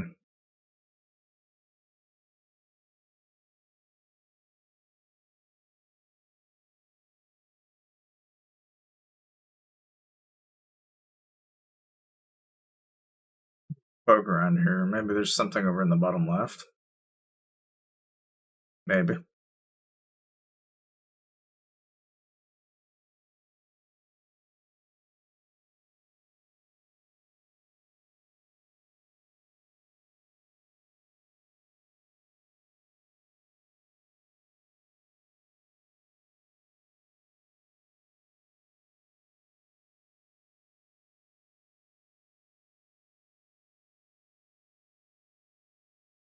Well, I haven't seen anything yet.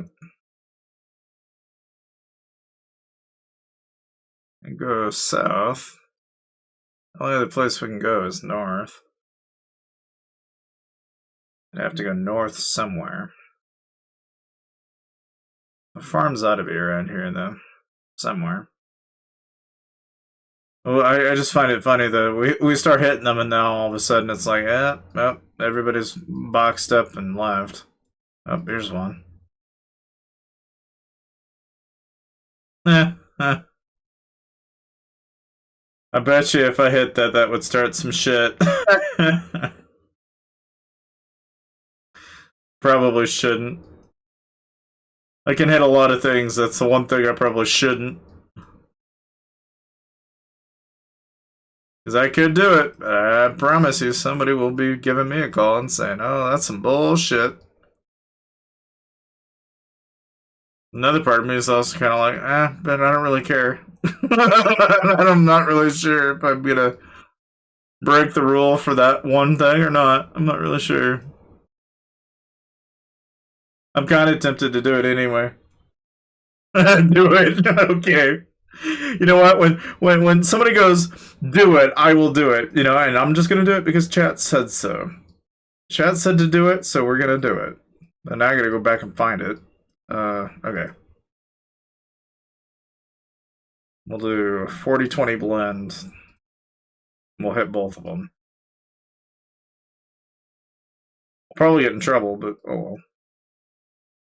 BIA, you weren't my guild technically, so even though technically what it is it's the what that is that's the main hive, or basically everybody in HK went to HYB is what happened. They merged. So by hitting them, I'm probably going to have somebody go, whoa, whoa, whoa, whoa, whoa, why is he hitting us? And it's like, bro, I don't care. I am trying to get points. I don't give a shit. I don't care who you are or what alliance you're from. If you look like a target and you're farming, I'm gonna hit you. I'm sorry.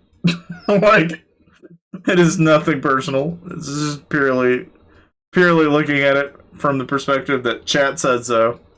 That's all the reasoning, all the. It's kind of like why did you zero like these alliances and da. It's like, well, because I can. That's why.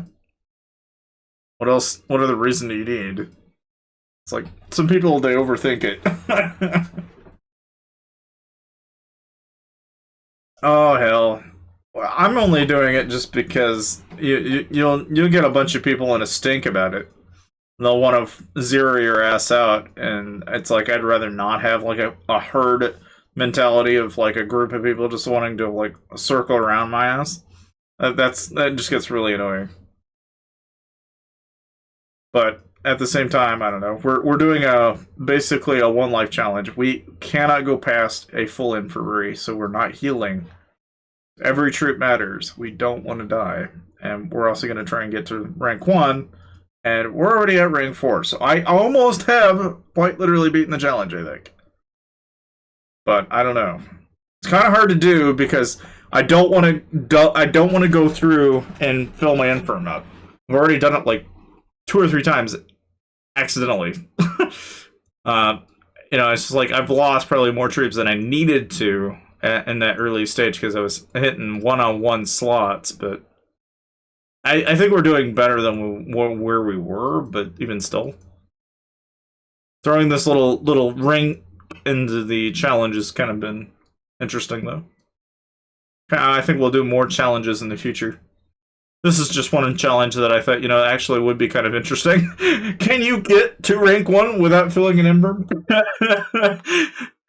I was like, I don't know, let's try it. Let's see if we can actually pull that off. And so far, it looks like we can. But I don't know. We'll see. But it's been fun. I mean, I've kind of enjoyed it.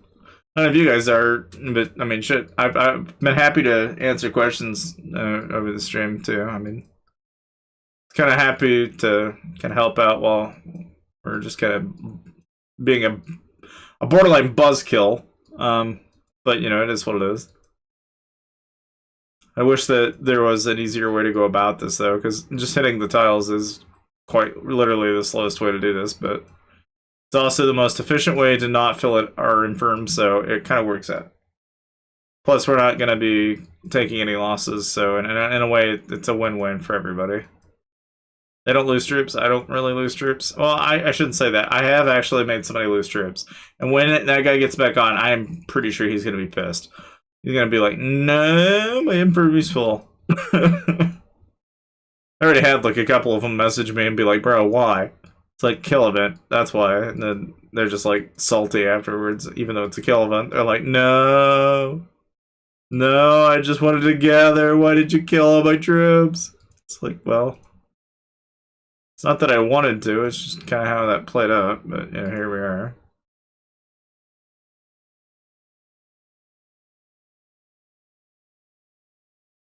Oh, wait, there's another one here. Aha! Take every little opportunity we get. Why not? Oh, shit, that timer's long. 7 minutes. Ooh. A long ass ways. Long ass way to walk, but oh well. Nobody said we couldn't do it with time, right?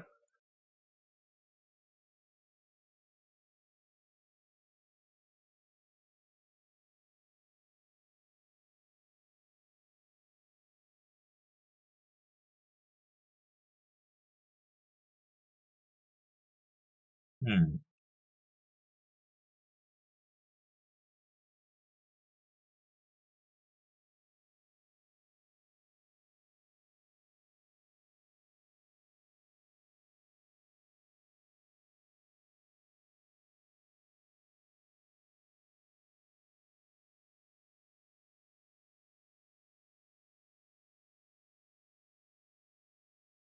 Eh, I could start hitting FCAN, I guess. I could, but that'd start some shit too, I'd imagine.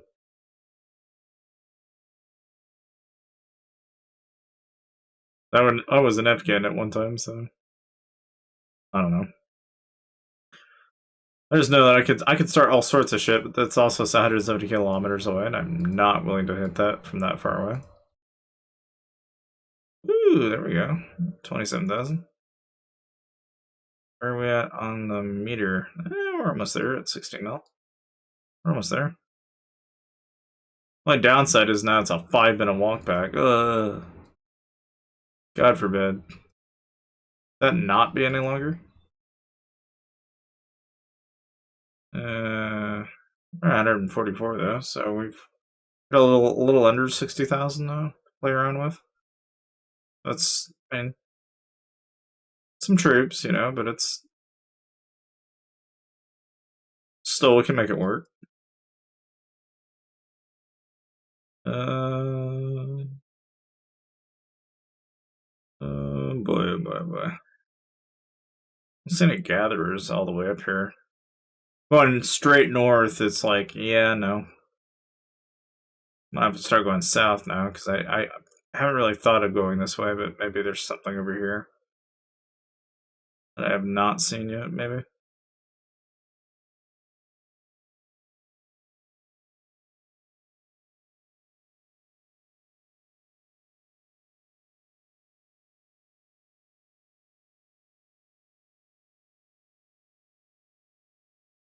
See anything yet?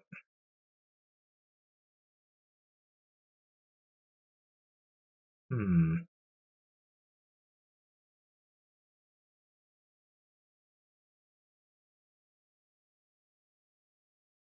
Okay.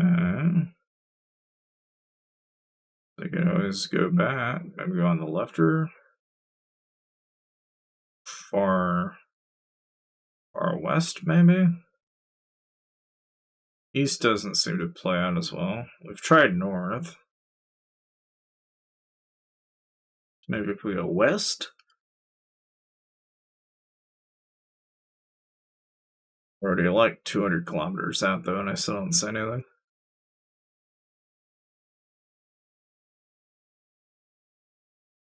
As soon as I go 200 kilometers out, I'm like running straight into it if can, so. I don't know. I like the options there, but.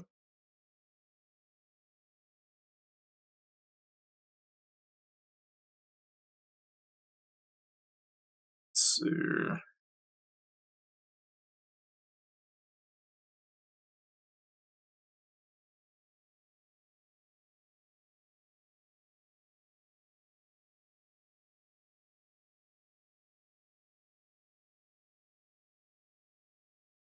And 250 doesn't really play out. Oh, hello. So, I guess poke around and see if there's any farms out around here.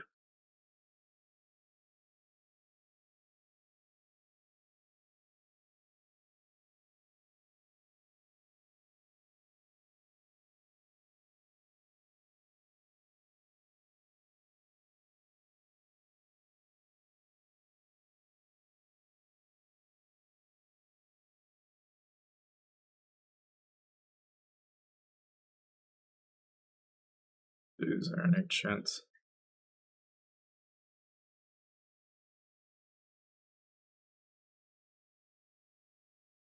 Oh, how about that? Hmm.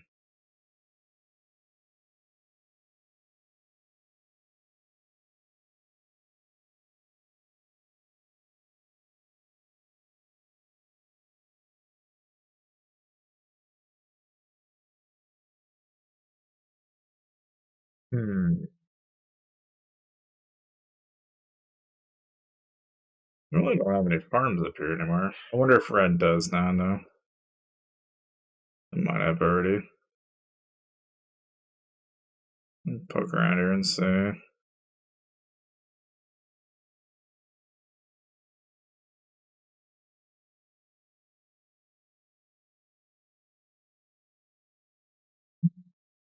See anything around here.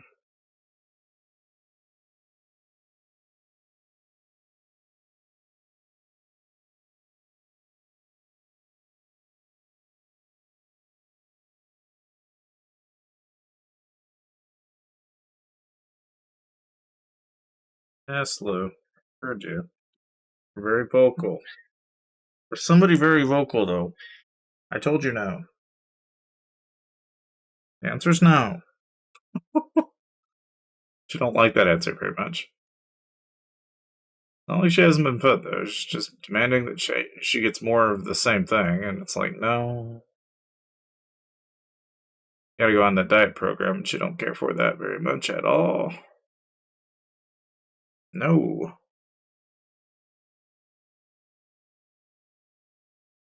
Give it a minute. She'll probably start attacking me, but oh well. No. Don't have anything down here, would I? No, don't look like. Yeah, what's a man gotta do when he wants some tiles to burn? Like, come on. I don't want to struggle bus here, ain't I? We got a few million points to go. No. Answer's no. No. No. Well, at least we got this one, I guess.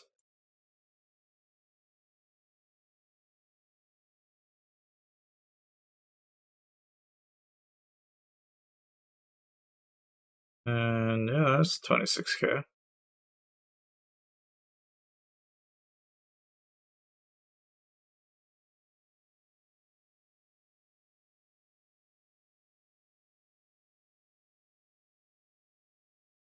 This one.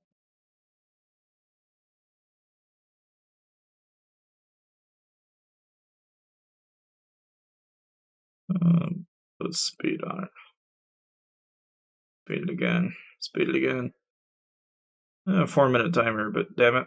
At least that'll get it to where it needs to go. A little bit faster.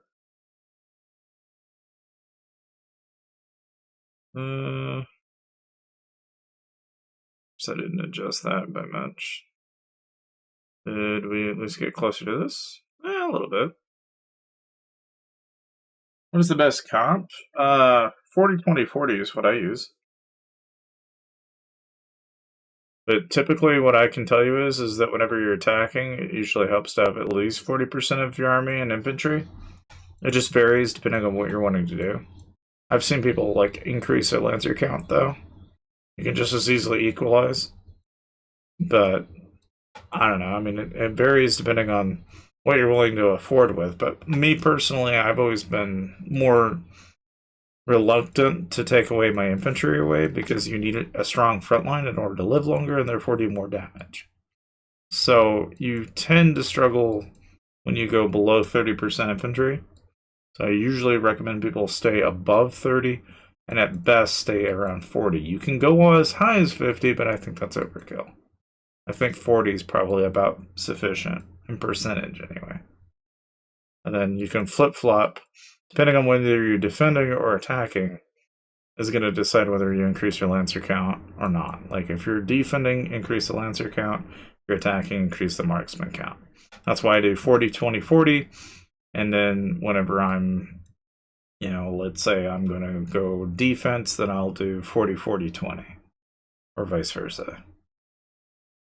And sometimes it may make more sense to be, 40, 30, and then maybe 15, 16, 17. I don't know. It's like sometimes I get closer to equalize whenever I'm in defense on forwards. It just depends on what's going on at the time. Again, how much that matters is also dependent on like more than just your composition though. It becomes a question of how does everybody have the rally filled? Because that's going to play a huge factor in that. Because I may decide, okay, well, we're really low on infantry, so I'll just swap my whole freaking march out for infantry. Just to make it even, It just depends on what you've got in the march itself. Okay, you're getting a little annoying. I've told you no. You don't know the meaning of no, and you keep banding. Kind of annoying. I think I've told you no, and you just continue to ignore me. So I'm going to shoo you away with my blanket. And that's going to be sufficient for now, I think. Poor cat. She probably just wants food. I'm telling her no, but it's like, well, it's not like she doesn't have a food bowl that doesn't have treats in it, so I don't feel that bad. It's just a preference that she would rather have this over this, and it's like, well, that's just being picky. Sooner or later, she's going to have to come to the grips with the fact that she cannot be that picky. She seems to think that she can be picky, though.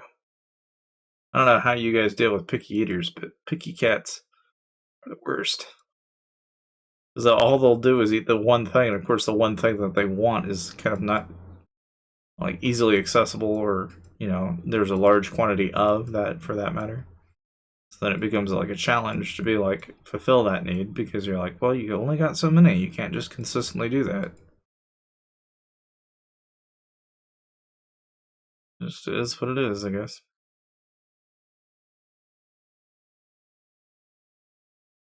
God forbid, man. Like this guy here, I know if I tried soloing, it's not gonna play out that well, but oh, there's another 22 guy. I just know we are on the struggle bus. We're now rank 3, so we're almost there. Get to 16 and then 17, and we'll be past him, and then we just gotta cross 22. Once we get past 22, we'll be past the Vermilion. It's just a challenge to get there, is the only thing.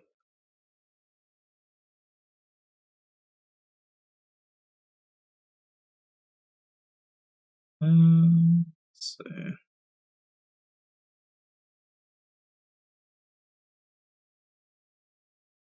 Yeah, no problem. It's one of those things, though, that,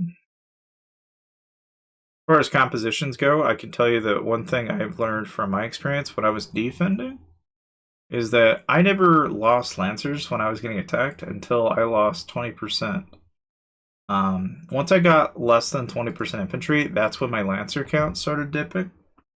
So whatever you're trying to garrison somebody and they're getting hit by solos or a rally, my suggestion is to send them as much infantry and marksmen as possible.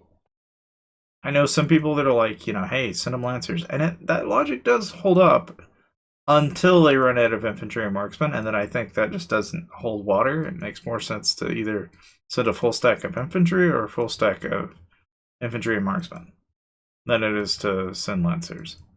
And the only time that ever makes sense is if you know that guy's never going to be running out of infantry anytime soon, and in which case then you may send Lancers and marksmen, or some variation of that. But even then, I still kind of lean towards buffing a person's infantry count just because that's going to keep them alive longer. And that's less time spent having your troops in the infirmary, which typically whenever somebody's getting blasted like that, the first thing that happens is they wind up losing a lot of their infantry. So, I don't know. I mean, how you play that is, that's just on bases of like individual reinforcements and such. But when you're talking forts and base, it's a little different of an animal, obviously, right? You got a little bit more you have to play with, more things that have to be even, and so on. This looks like an opportunity. Take it. But yeah, I mean, a lot of the fort battling I've done, though, it's like most of the wins that I've ever had are really statistics based. Like, typically, the guy that has like a full set of max gear is going to be the guy that wins every time. The only way you'll ever really get close to an advantage win is if whether or not you actually have similar stats. And then it just becomes a question of who has 20% boosts on and who doesn't. Every little thing that adds up to that, because that's ultimately what'll play to your benefit. Like, for example, I just happen to have Geronimo and me as exclusive. So I know that's 15% rally attack, and I get those two and it stacks. So it's 30% rather than 15. And that would put me in a winning position when I'm sending a rally compared to somebody that does not have that. The downside risk of that, though, is that you have to think of it as more of a multiplayer. That is to say that if you have like a city buff bonus, what you're really doing is you're adding 20% from, say, a buff like this. You're multiplying your core stat after it's got chief, hero, and the core stats from your research, and then your troop attack. Once those are all added together, multiply that by the amount that you're getting from your special buff and then maybe your exclusives if they're available. And you add those together and add it to that total. And then you once again take that original total but multiply it by that number that you got from the percentages. So like, let's say if I know I'm getting 50%, then I just take that total number by 50% and then add that amount to the one that you just added the total amount in percentage to the total, and you'll actually have a pretty good idea of what your attack stats will be in that report. Because that's effectively how you get to that answer, more or less. And there's a way to write it out, and I actually did like a video on that. It was just 35 minutes long of me explaining it, but that, in a nutshell, is basically what's going on. Sounds complicated, but it's really not. It's just all you have to really know is that the troop attack buffs and your troop attack itself gets added into whatever unit stat you have. So whenever you're looking at your report, you're actually looking at the culmination of both troop attack, the hero attack that's getting added to it for that particular unit type, and then you've also got your research stats, and then your chief gear being factored into that. What never made a whole lot of sense to me, though, was the fact that while you can find that out for yourself, you don't know what your opponent's troop attack is, nor do you know their research stats. There's no easy way to do it off of a report, so you can't just like reverse. I mean, you kind of can, but not all the way, and you're still guessing. And it's enough of a guess that you can be off by over 150 to 200%, which by that point it's not it's not useful. It's like you can guess, but that doesn't help in practice. But had we had that information, the benefit would have been that you could have gone backwards and looked at somebody pre-buff versus after buff, and you would know what their stats pre-buff were, which might be helpful if you're trying to zero them out or going to do rallies on them and vice versa. Unfortunately, that is not a thing. The devs kind of intentionally strip that out of the reports to prevent people like me who would have gone through and done the math to do that one thing, because I could find out what that guy's stats were pre-buff, and then I could wipe him out, because I know I can be X amount of percentage above whatever his current stat is and guarantee a win every time. Which, I don't know. Sometimes it's like probably not really all that useful, but I'd like to think that one of the things that I don't know, in this game in particular, there are similarities between this game and like Lords Mobile and a couple of other pay-to-win games. It takes a lot of elements from games like Warpath, so a lot of the Loatheth games that people have come to know, like Call of Dragons, Rise of Kingdoms. Those games, it's got the elements that those games have, and it's taken the good parts of Lords Mobile, which is its guild systems and its one point-to-click attacking. It's taken all the good things from all those games and brought it into one game, which I admit, this has really turned out to be a relatively fun game. Especially for somebody that's only been playing this for a couple of months. I've really gotten more out of this game than I have Lords Mobile in the last 7 years. That's really saying a lot. Because the design of the map and the character design is a lot better. It's a lot more well thought out. And even the, even the customization is still, by and large, better than what you'll get in Lords Mobile, which is pretty crazy, because that game, while being 7 years old, hasn't really invented itself. It's just kind of a cash cow at this point.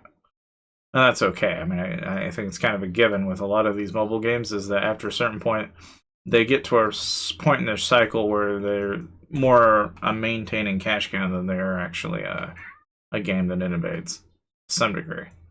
And it's not to say that Lords Mobile doesn't add stuff. It's just they don't do it at a pace that I find it interesting, when this game is actively going out of its way to actually add features and content and such. Now, that is to say that there are some things about this game that are what I would describe as similar issues that exist in Lords Mobile are also painfully clear in this game. It's what I call power creep, which is to say that it is prone to the issue of always constantly having states being created. And while Lords Mobile has a successful migration system, which kind of helps the situation where they can move their player base always to the newest servers, but the problem is that they leave a lot of empty states in between. And this game has got the same problem, except you're landlocked to that state, which thus leaves you in a situation where you have to choose between going to a new state and starting over, which not a lot of people are too psyched about when they find out that is actually the option that they're given when they want to leave states. Now, the state transfer event is a thing, so they have, at least now, kind of implemented something that is similar, but it's still a one-time event, and it doesn't appear enough for people to truly understand how it operates, a little work. Even I don't really fully understand it myself, because I haven't even seen it in use. I've just read, enough from people that have been through it, the documentation that's out there already, that it seems as though, at least in practice, the president of your state can have a lot of say in who gets in the state and who doesn't get in the state, which does add up in the grand scheme.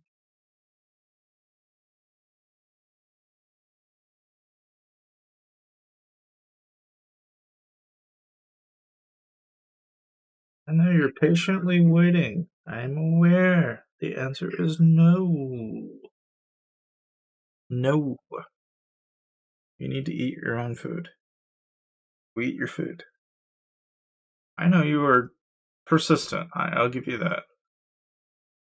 I'm convinced that you're going to persist until. I mean, I.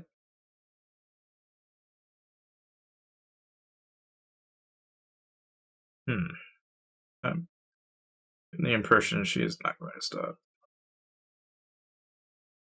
She'd rather be bow down to her will than me tell her no.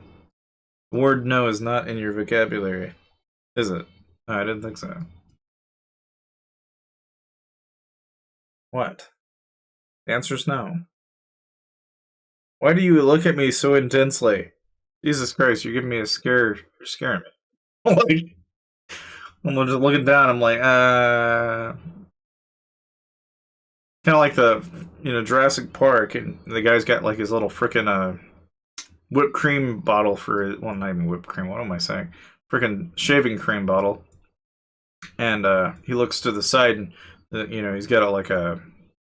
No, it's not a velociraptor, but it's a type of raptor, but I don't know what type of raptor. It's like a. I don't know. It's the one that sprays freaking black goo at you. You're giving me that look. Like a look of like sinister demise. It's. I don't know. Ooh, there's another 40k. We're almost there.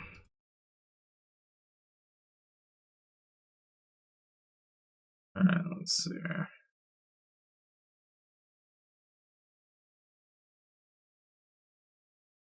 Okay, there's another one. Probably. Yeah. Oh, there's 35k.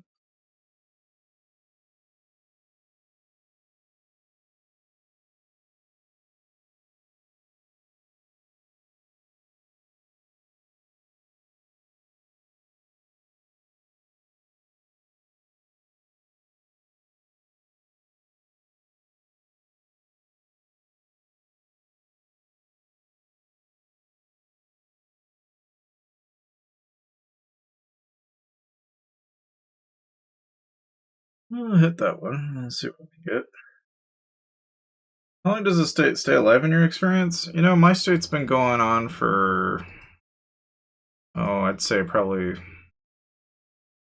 Oh, hell, if I look at my VIP, I can tell you it's 137 days. So that's a little over 4 months, right? I would say you really don't notice a sudden drop off in activity in your entire state until probably about 2 months in. And by that, I would say about 50% probably are gone after 60 days. By about where I'm at, which is about 30 days after that, by the 90-day mark, it's about when you get pretty close to your first SVS and the Fire Crystal Age kicks in. When that happens, that's where you'll lose more than 3/4 of the entire player base that you started out with, usually.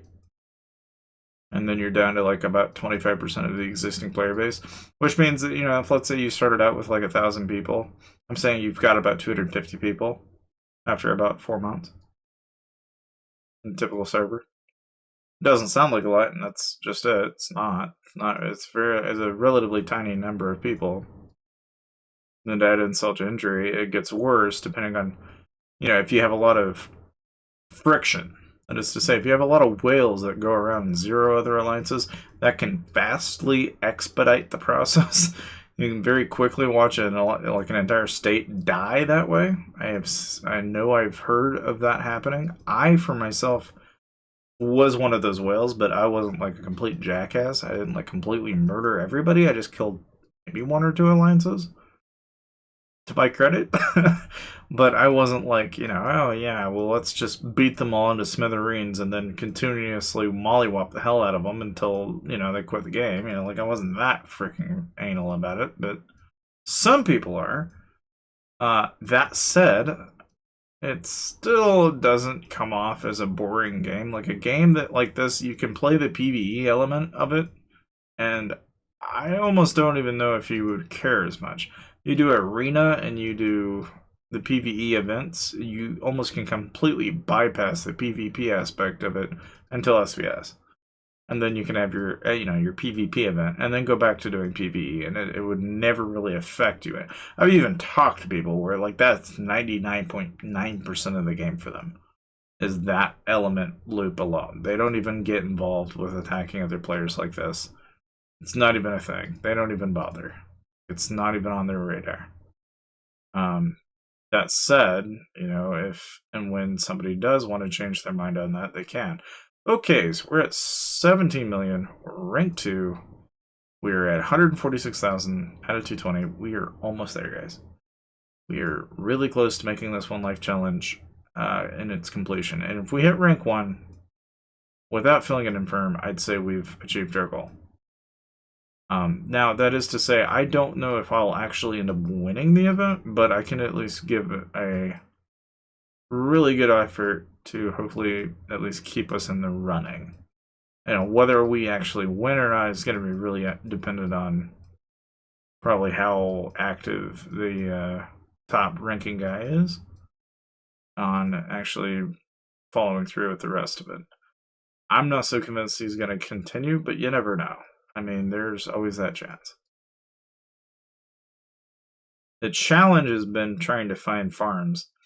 But given that I have that limitation on me, I don't want to follow it, but I have to. Otherwise, it's just anarchy. And anarchy is not a good thing in a state, to be honest. You get too much anarchy, you just get too many problems.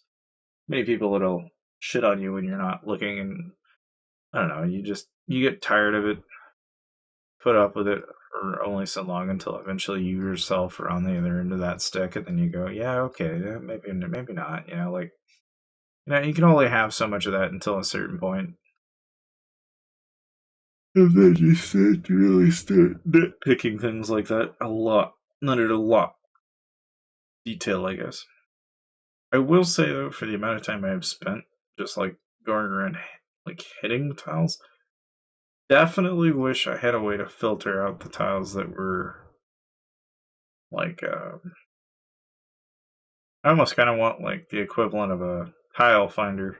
Find me the closest tile near me with a player in it, and just seems like a relatively simple query, but yet I'm sure it's probably not as easy to actually solve coding wise, because what happens in the event that the player does not no longer exist at that location?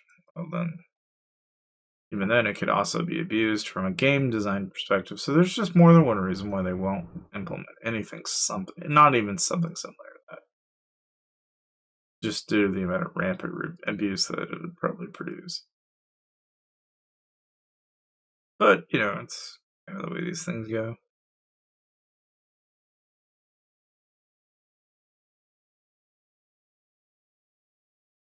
I'd say we're doing pretty good. Not having too much trouble, it don't look like. Just need to get me a couple more farms, and then I think we'll be good to go.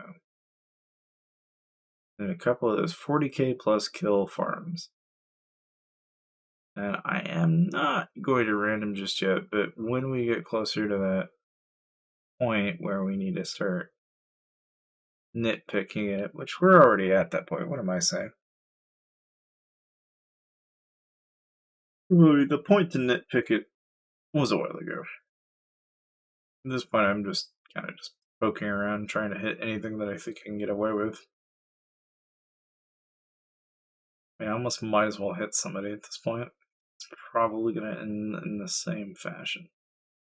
But, I don't know, you open that bag of worms and you'll probably fill an emperor, so. Easy way to lose troops. And a lot of them lost.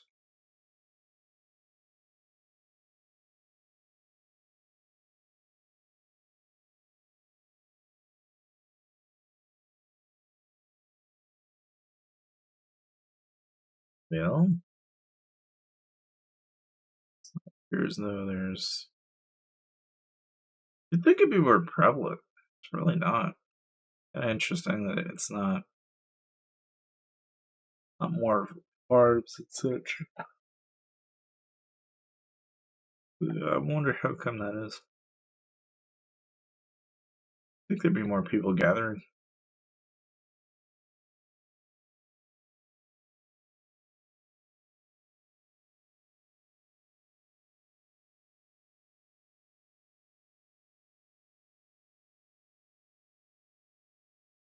You know?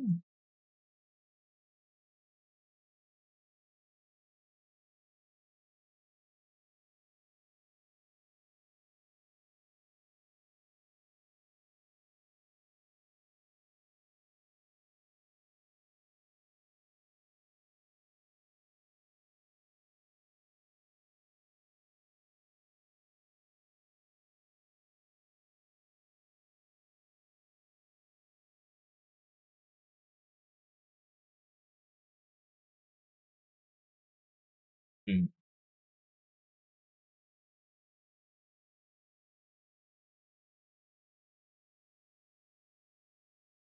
Mm.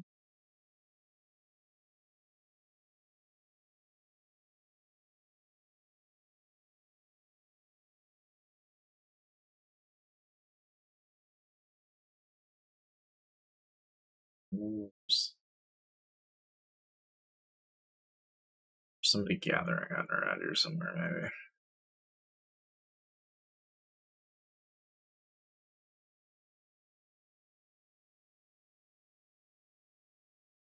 You'd think it'd be more common, but it's really not for whatever reason. Hmm.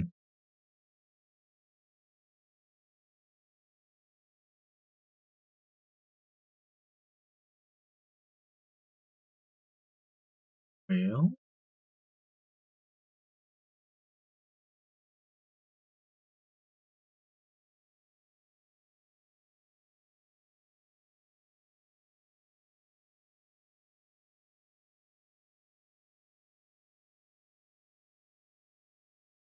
so anyway, you know. Alright, well, for the sake of that, I think we'll just go ahead and random and see what we find.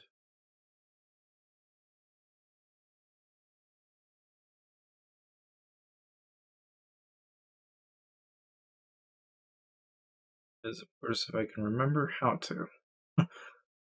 um,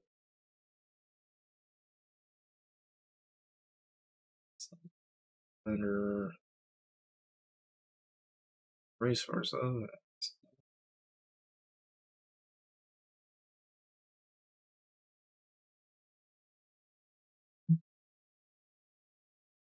No, no.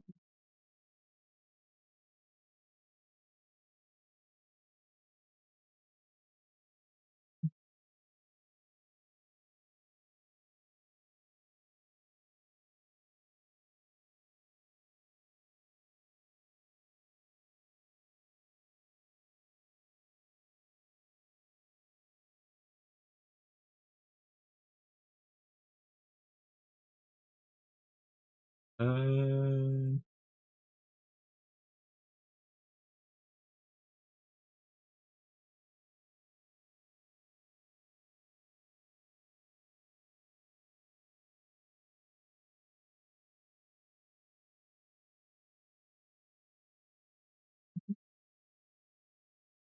you see any gatherers out around?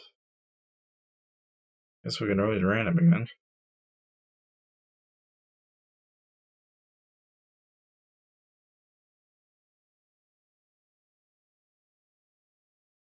No,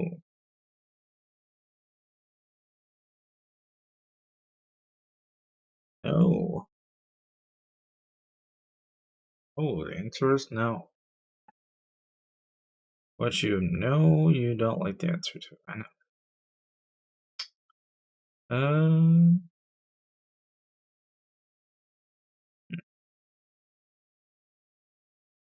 Gatherers going on here. What we got? Where the hell did it take me to this time? I'll admit, I mean, the game definitely has like an interesting way of picking locations. It's really kind of a question mark. I don't think this place is any better too. This is not a much better solution.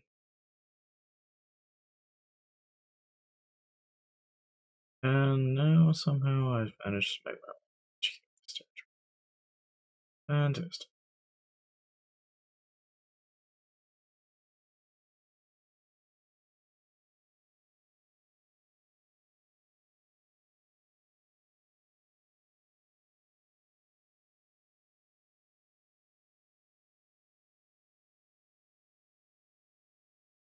Move again.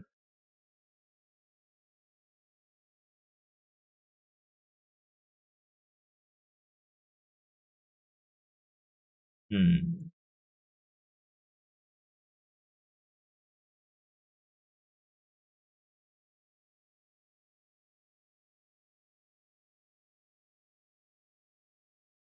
Let's see.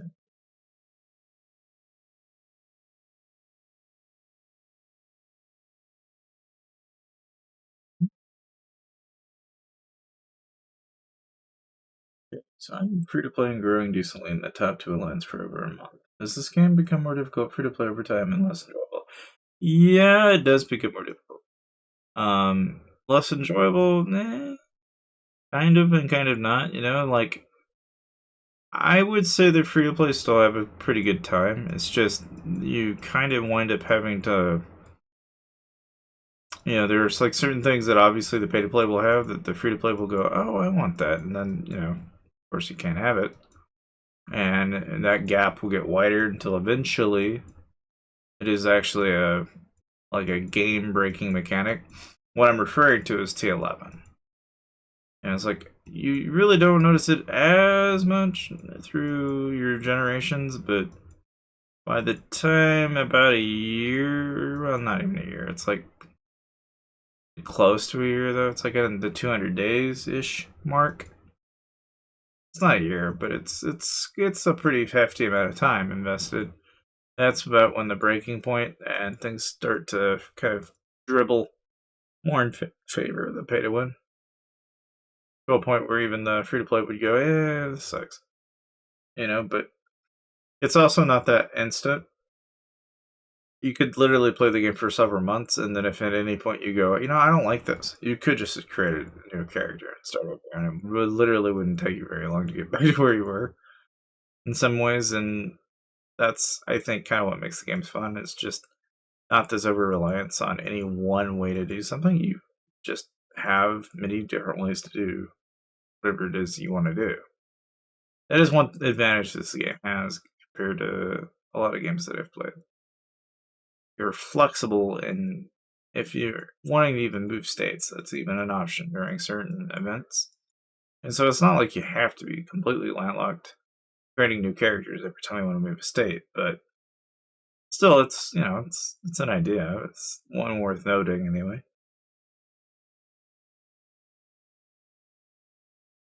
How they actually go about gatekeeping it, how they plan on operating it and all that jazz, that may be a different back ball of wax. I have no idea.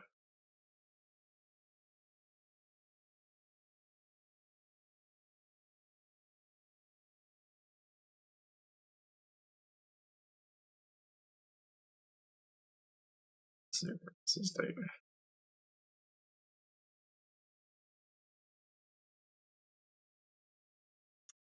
Don't look like there's anything around here.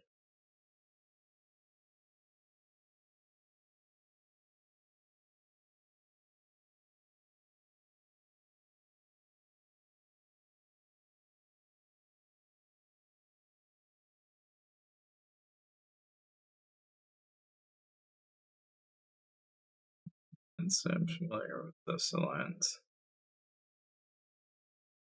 Who these people even are? Does not appear as though they are gathering, though.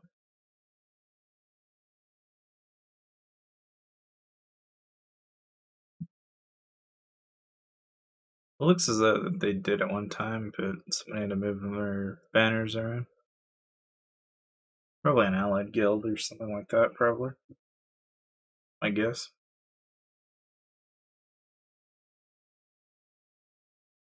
And we're at like the upper bottom right edge of the map now. Let's go ahead. Once again. Random teleporter and just see if we get lucky. It's actually interesting how few. Oh, yeah, there's one. The Act of Congress get one, but that's one all the same.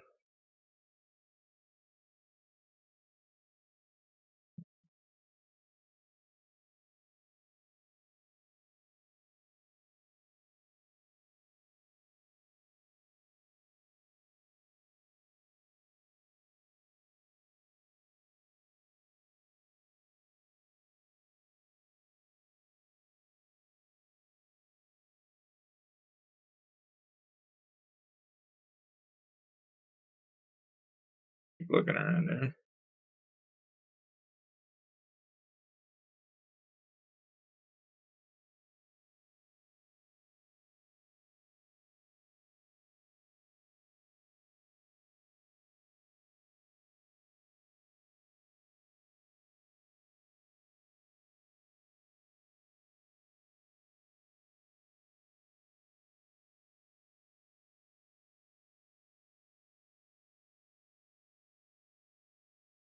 Well, I would say we are just short of farms to hit today, aren't we? It's kind of slowing us down. I actually didn't think that'd be a problem, but it actually is. Oh, there we go, 34k. At least we're paying dividends on it now. And we're still below that 220 mark, so we're good there.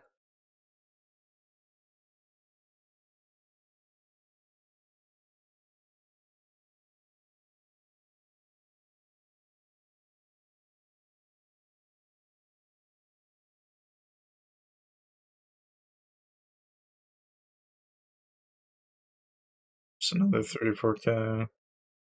Another 34k. That guy's giving us all sorts of points, I bet. We're at 18 mil now.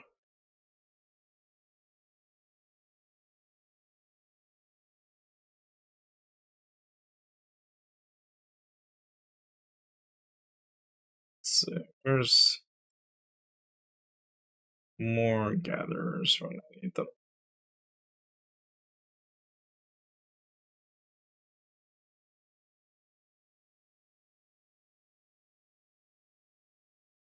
Here's the giraffe guy.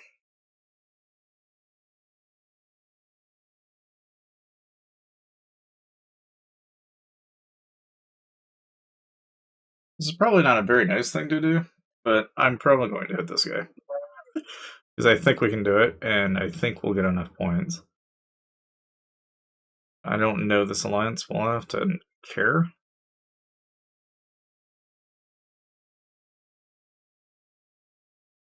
Like 54 out of 72, it's 120 mil.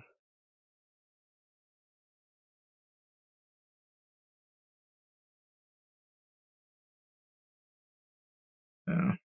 These guys are like really tiny. Tiny enough that if I hit them, I think I probably won't dip over 220, I don't think, but we'll see. So this guy's got 0. We literally started killing his troops now, is what we've done. I don't know, that's probably damage enough. I probably don't need to make that guy feel like he needs to quit, to be honest. I hate doing that to people, but I have done that. Certain people, they just you squish them and then they don't come back. Then you kill your state and it's like, whoops, my bad. Does happen though. But when you're hitting tiles, it's like Brother in Arms is kind of a, I don't know, you learn the hard way, I guess.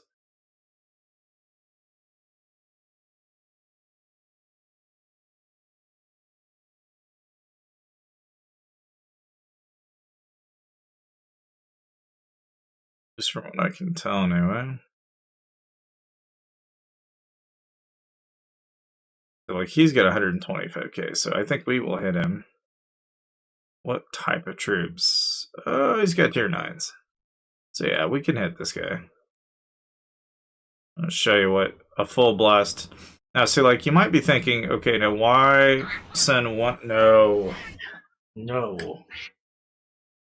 No. No. Don't argue with me.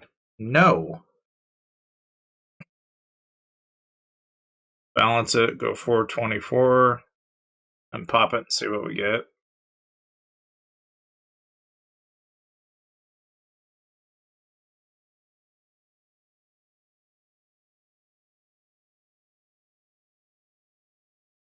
It should be enough, I think, that we'll dip over.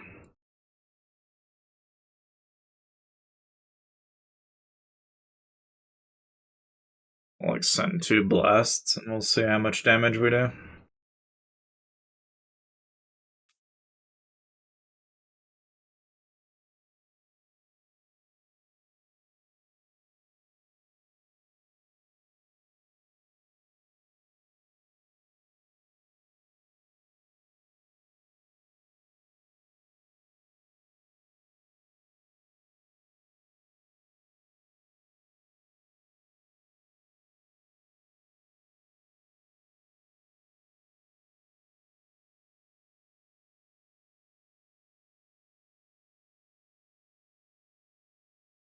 Of course, our buffs are all probably turned off by now, so that kind of sucks, but I'm just checking to see if we have any other buffs. I don't think we do, though. So we're just gonna have to just kind of smack it with what we got, but that's fine.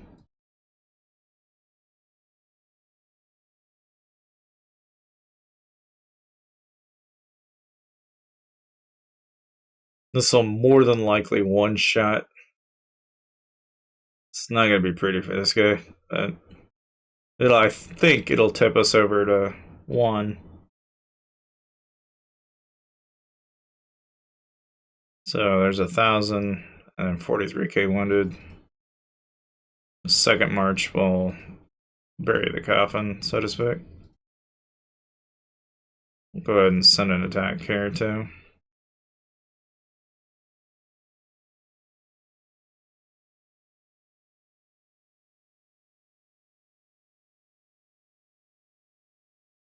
There's another 28k. At 148, so we're okay. And we're at 19 mil.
Blast.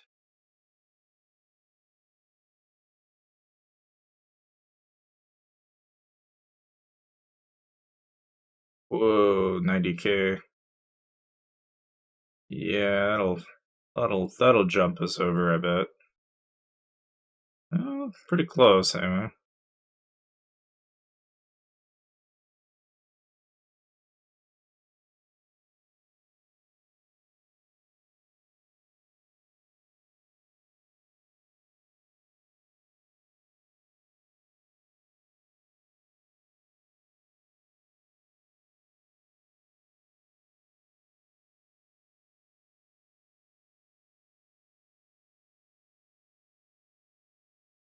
still below that 220 amount, so.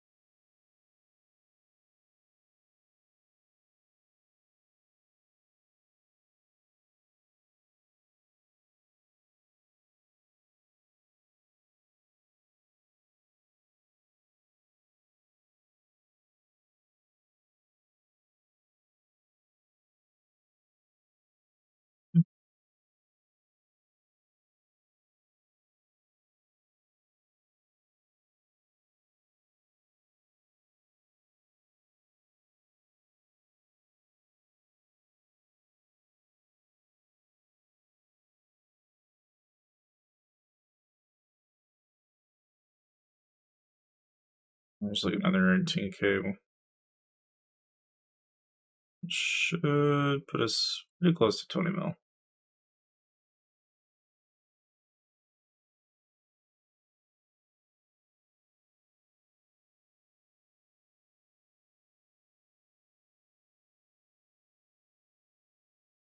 Mostly T5s.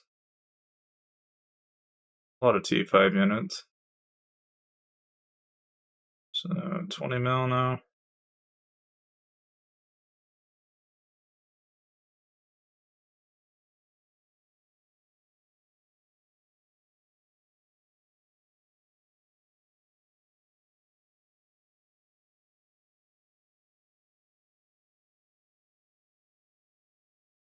And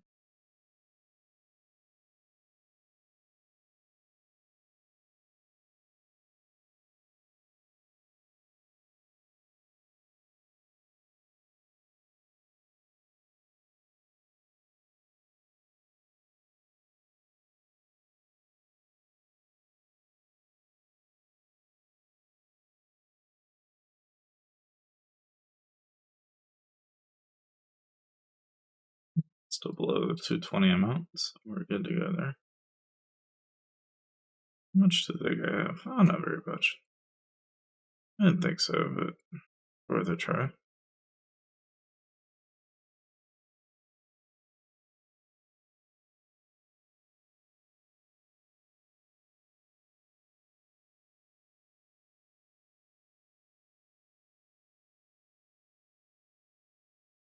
Little accounts on around here.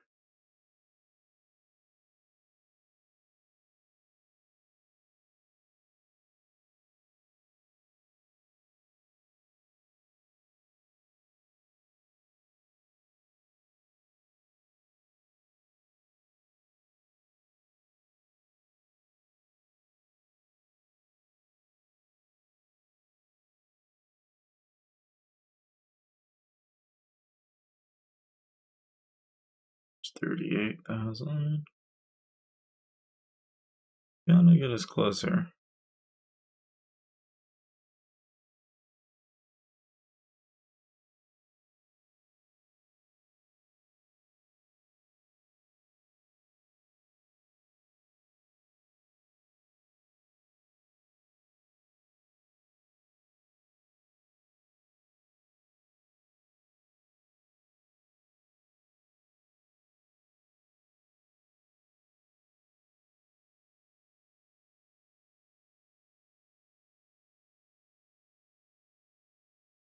Oh, cool. Cool. Well,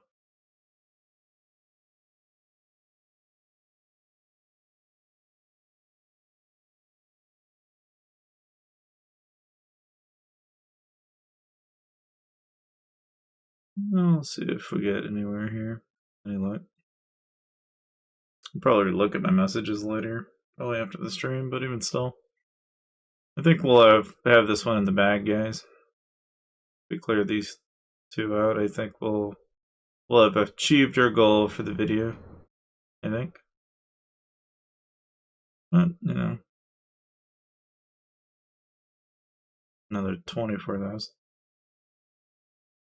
It's almost 21 mil.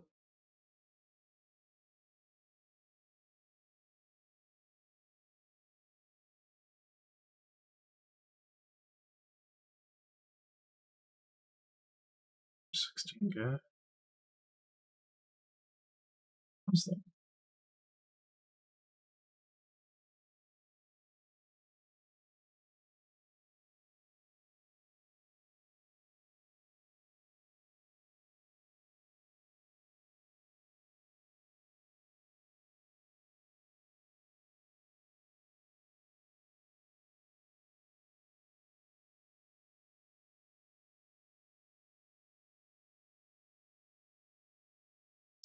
There.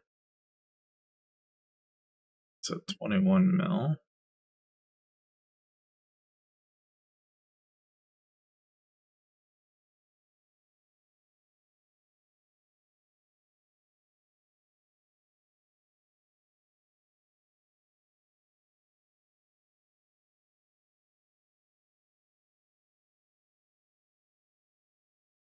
Probably not a good idea, but we're gonna go ahead and do it anyway. So I think we've got enough we can do it with.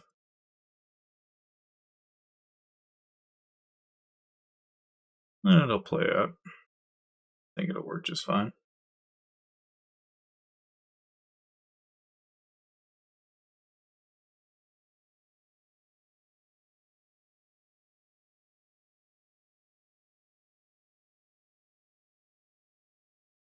Hit this guy because it looks like he might have troops.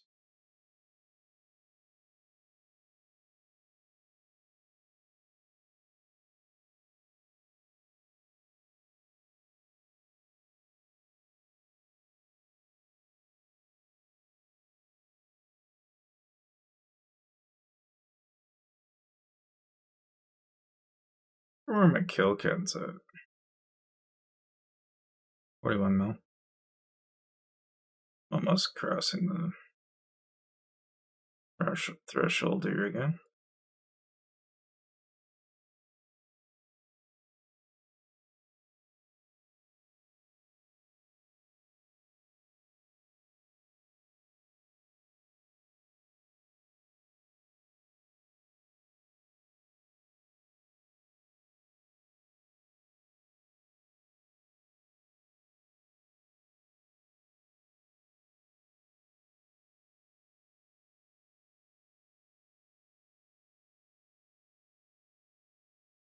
So,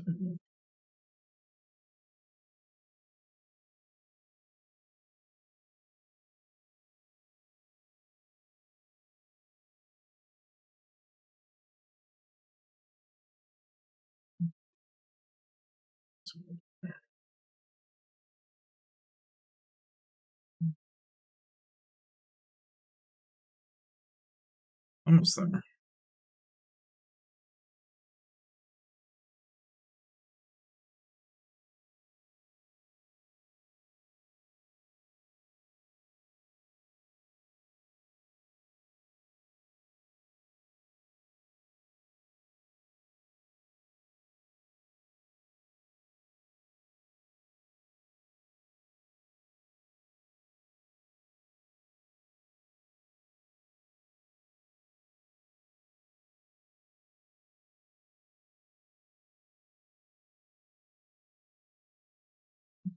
It's 15,000. It's all T5 though.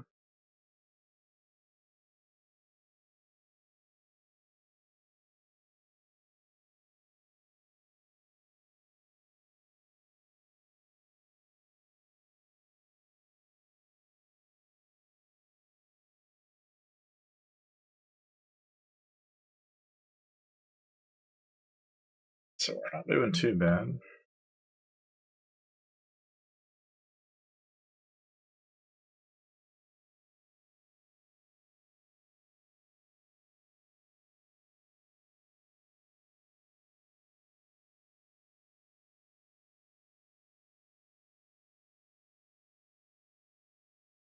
Another 7,000 almost.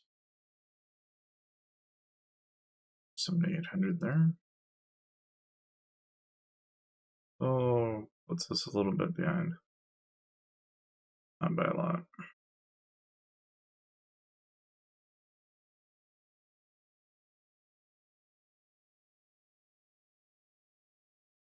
I think I'll just random.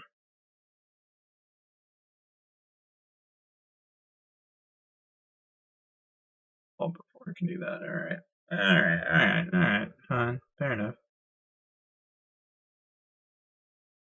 So be it. Not a big deal. I think we're gonna make it though, guys. I genuinely think we'll make it. We'll get to where we want to be anyway. That's my goal here. I think we'll make it.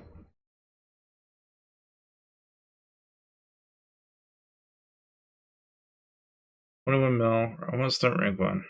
There's only a few million points between us now.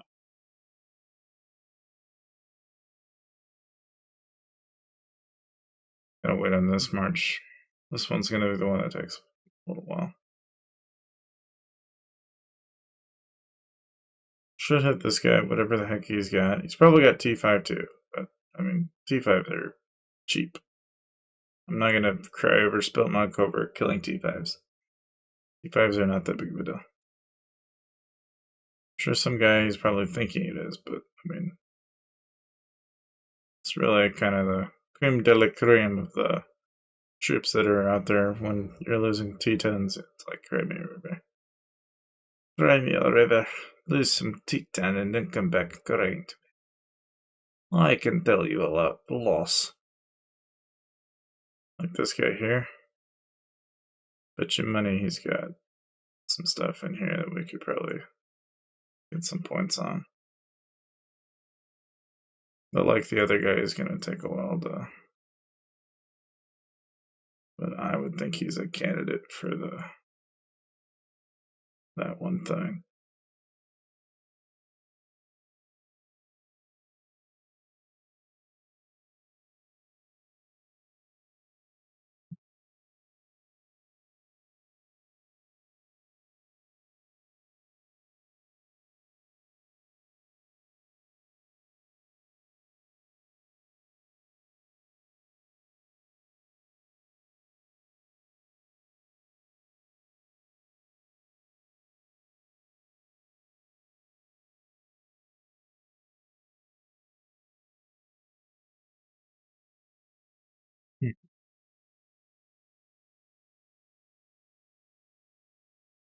Not doing too bad though. I mean, you just will have a hell of a heal build, but I mean, that's alright. I don't think that's going to be the worst possible outcome. So, he's empty. Oh, that's too bad. I was hoping, but it's okay.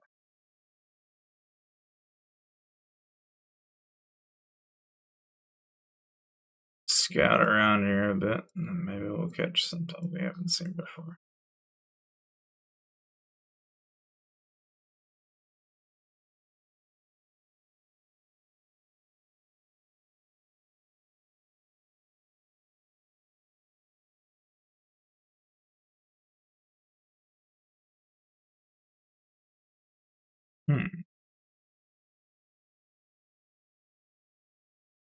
And once that returns, I think we'll probably bounce.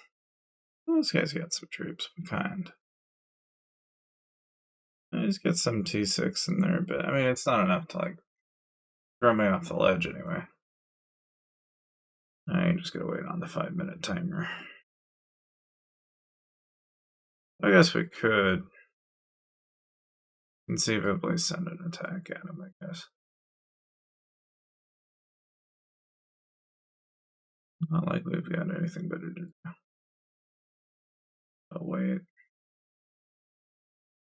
at least 4 minutes, so a minute to go there and a minute back. It's not the big of a deal.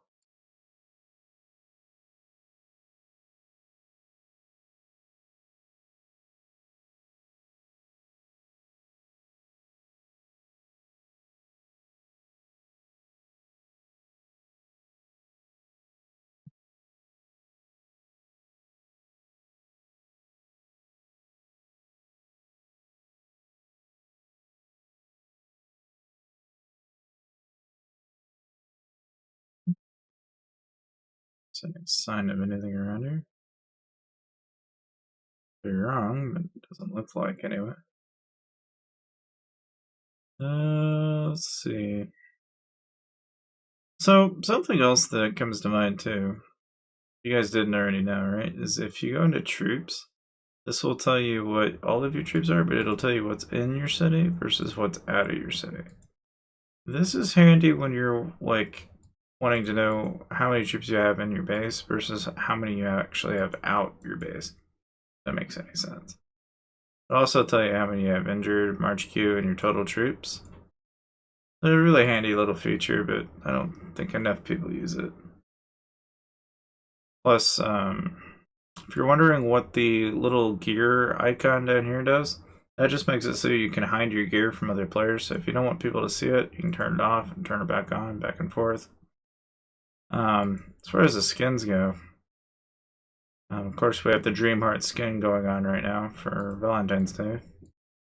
There are a couple of different skins out there. I happen to have Forge Town, but you can get Arena of Stars if you're like in the rank 1 for Arena this season. Kind of a couple of different ways to get it, I guess, but okay, we got like 33k. Still not enough to push us over to rank 1, but okay. At least now we only have 2 minutes left, and then we can report and find the next person to destroy. Yeah, that's progress, right? Progress is progress all the same. And again, if you guys have any questions or anything, let me know. It's like, I'm happy to answer any questions anybody has. Or just kind of sitting here poking around.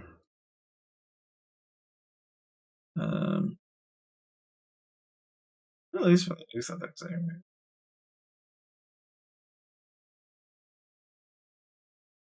You know, it says returns. We got about a minute, 50 some odd seconds until it returns. Sorry for the yawning, but hey.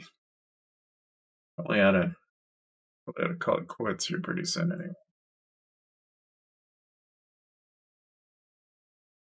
That being as how we're like right at, we gotta get. Not a question of if, we must. You must get to rank 1. Point of pride, damn it.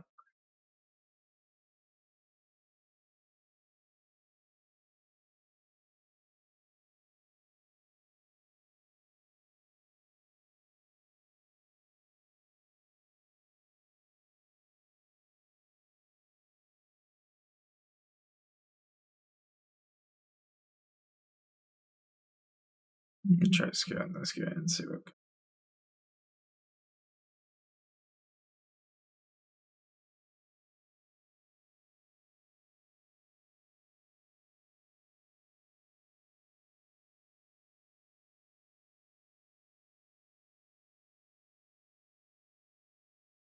I was thinking this would be a relatively fast process, probably not.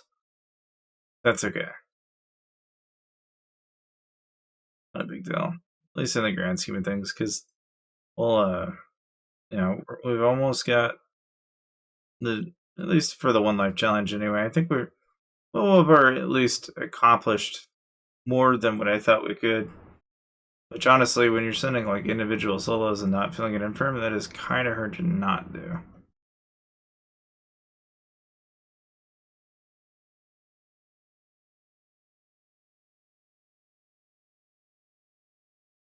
Of course, it's empty.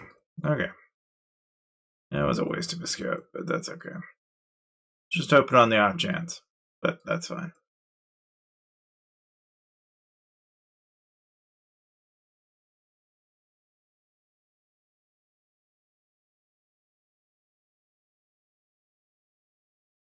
Now I just gotta wait on this march coming back, and then we can go ahead and start our next round of looking for things to hit.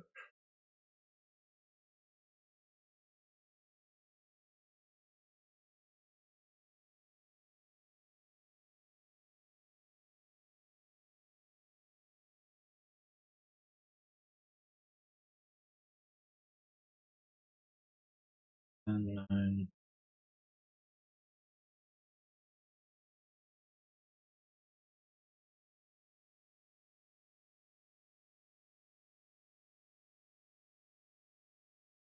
alright, so some alliance somewhere.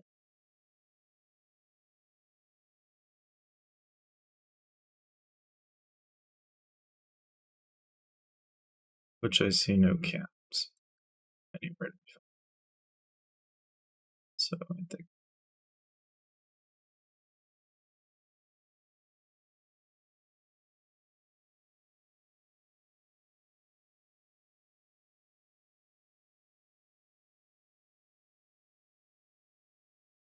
we move again.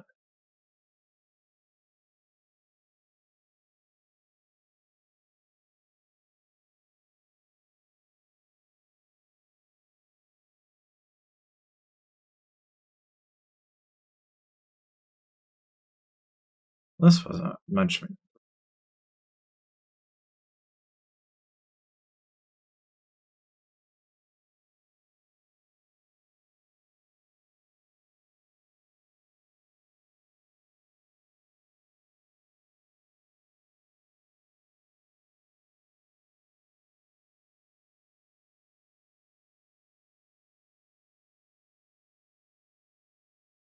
No sign of any later here or a player to hit.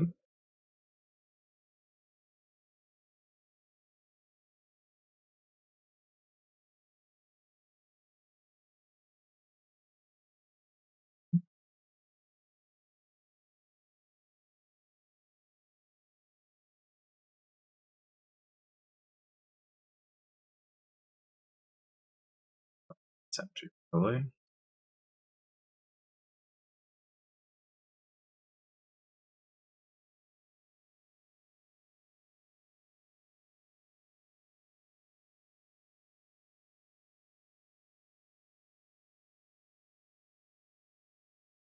And let's see.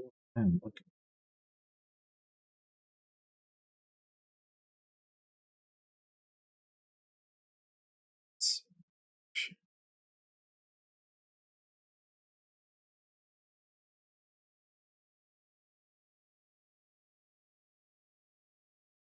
Hmm.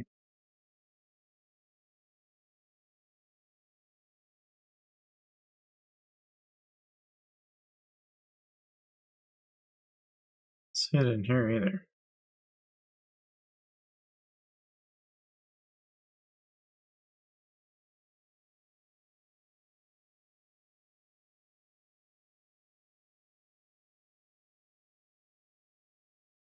So,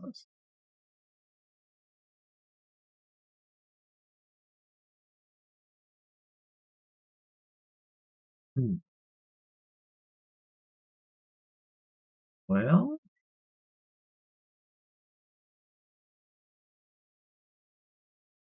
I suppose we've got really a whole lot of choices here, don't we? Pretty much everybody else seems to have been shielded or otherwise. So we're just gonna have to keep porting around. See if we get lucky and find us a player that we can smack. This'll be a good start.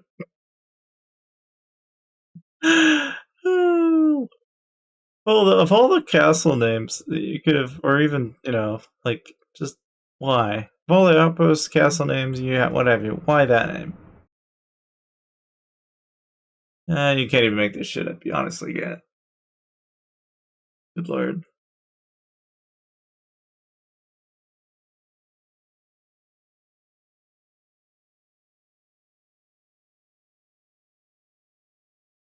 Oh, yeah, so, there you go.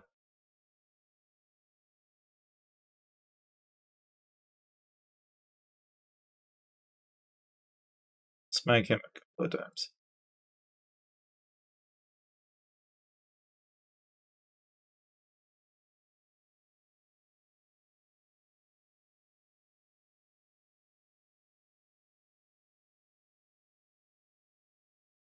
And by a couple of times, like, we're just gonna smack the shit out of him. But that should push us all the way past 22 mil.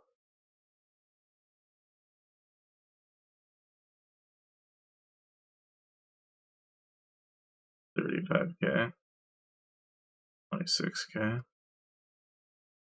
17k.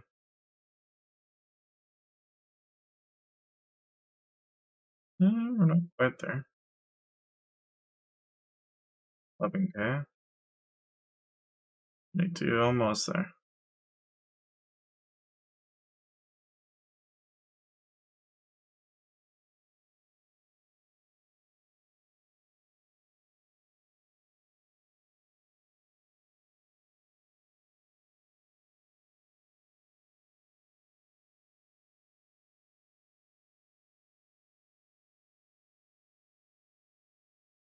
Alright.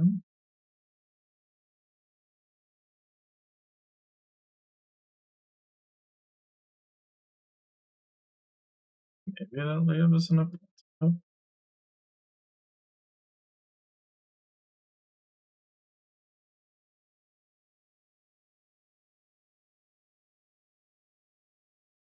they're so close.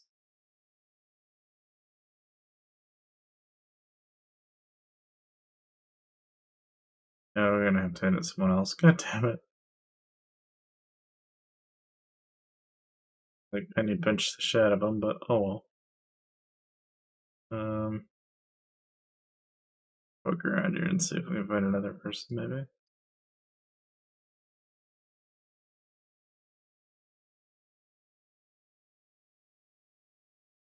Let's do another random, I think.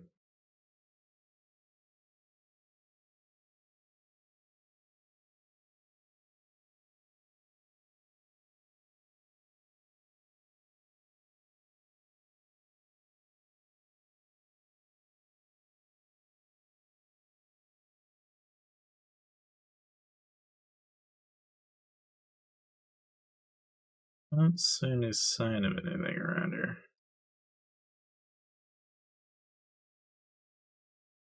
Another candidate to random, if you ask me, but we'll see. We will try our luck. It's 13k.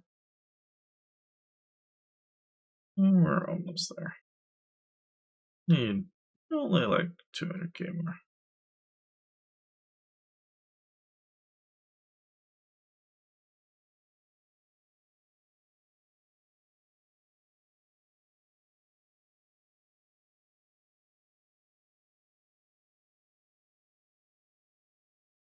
Come on. There it goes.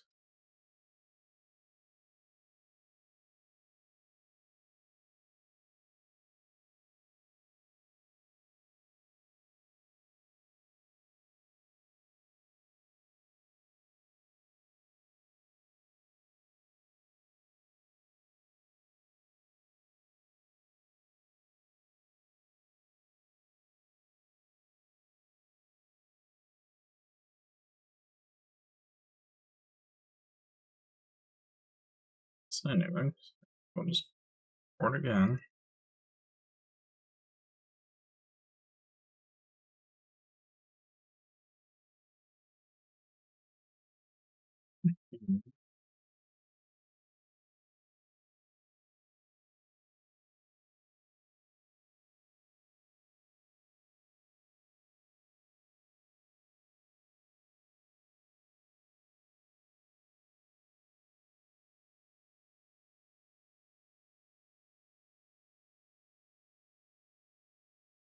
Guess we'll do it again.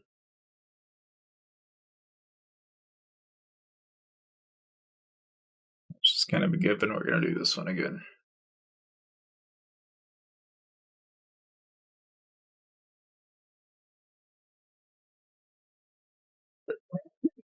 Thank goodness.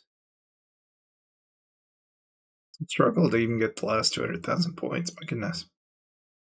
These randoms haven't been very kind to us.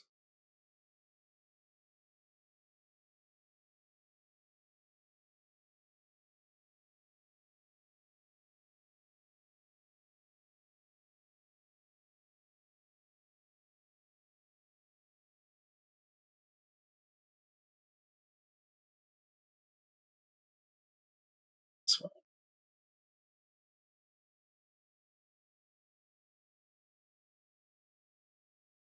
maybe.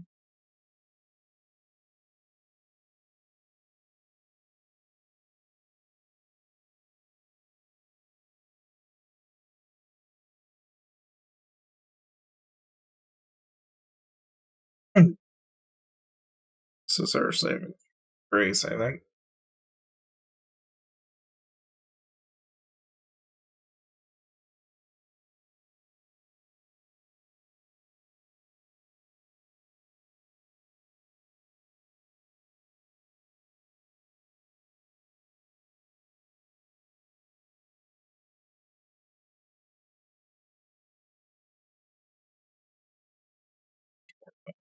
But was that enough? No.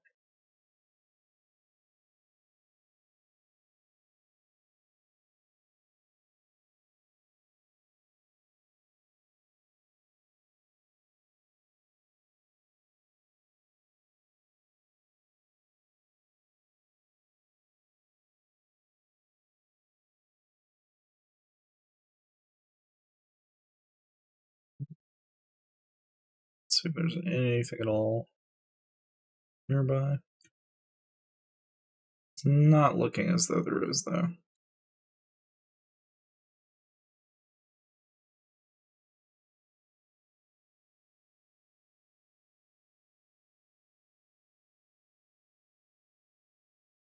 Hmm.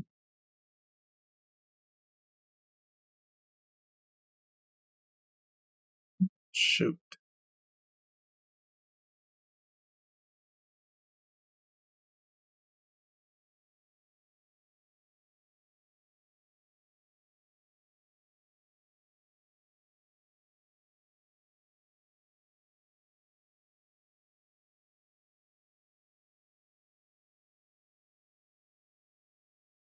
Well, I guess that's probably that then.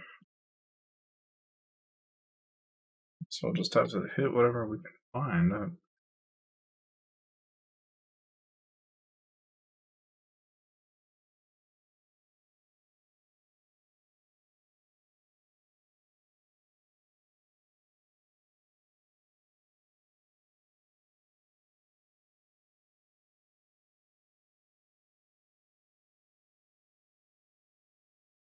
Let's see what sticks here.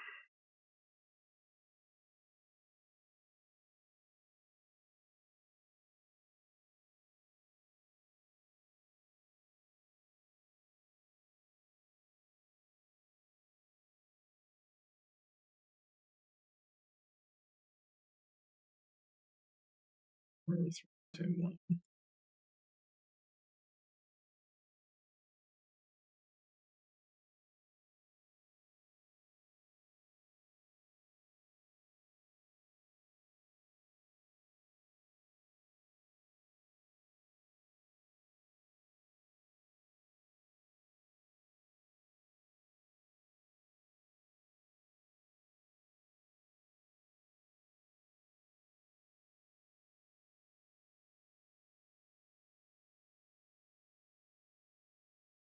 And number one. It's like so. And we're underneath our budget, so we've completed that challenge. Got 10,000 killed there. 3,600 there. Oh, damn, that guy's got quite a bit.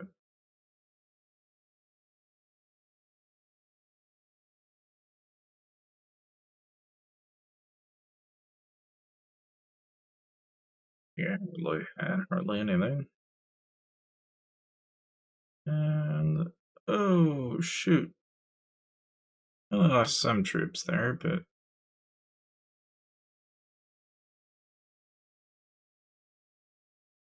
wasn't too bad, I guess. Could have been worse. 24 million, yeah.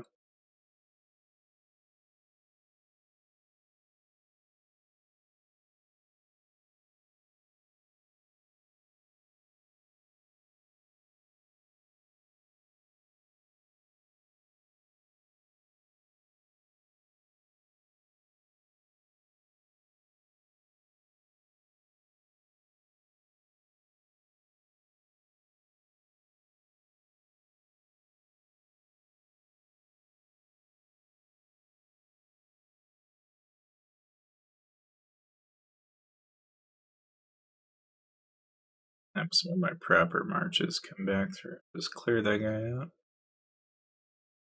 And we'll call it. We're still way under budget though, but we should be good. Oh, thank you, Kevin. Yeah, that was a fun challenge to try. Now next time, I don't know. I'll have you guys decide how we're gonna do the next challenge. But this is the one life challenge, so we just try to basically finish Brother at Arms without feeling a full infirm. I think we've achieved that. So that was kind of cool. It was kind of fun. But I would like to add some spins to these. So like we'll do like a wheel, do like a Wheel of Fortune type thing, maybe. I was even thinking like blindfolding it, changing the language on the game, maybe. Try to make challenges that would be interesting to try. And so if you guys have any ideas, let me know. I'm all ears. I'm honestly willing to try anything. In fact, we might even do a stream where you guys just tell me what to do. You just guide me, you tell me what buttons to press. We could put a random number generator in and we could do dice rolls as to what happens. I don't know. It might make a pretty interesting stream. Needless to say, though, that we are going to completely obliterate this guy. Like 70k dead, 45k dead. Now, mind you, if you're wondering what is it that he actually has here, it's just T5s, T6, T7s. I'm just going to clear him out. Which should give me a couple million points, which, yeah, at the end of the day, we're not really too focused on the why and the how. And that's really about all there is to it. So we'll go ahead and pop her 7 days of healing here. Normally what you'd do is if you want to do batch healing, FYI. Alright. Batch healing, the concept is relatively simple. I say do about 1,000 units. Okay. The concept of batch healing is that because it's such a short time, you'll get helps and then these will auto heal, which is a lot more efficient and takes a lot less time. In my case, what I'm going to do, I'm going to take all my Lancers out, take all my Marksmen out. I'm going to take it and I'm going to chunk it into about the amount of time that it takes for me to sleep. I'm going to say about probably 9 hours. Yeah. Pop a help and go back, and I'll have that 8k healed. And then I'll just do the same thing again for the other batch. It's a lot faster to do heals that way. And technically you could do it, if you were online and had a full crew, then, you'd just do it that way. Now at this point, probably put on an 8-hour.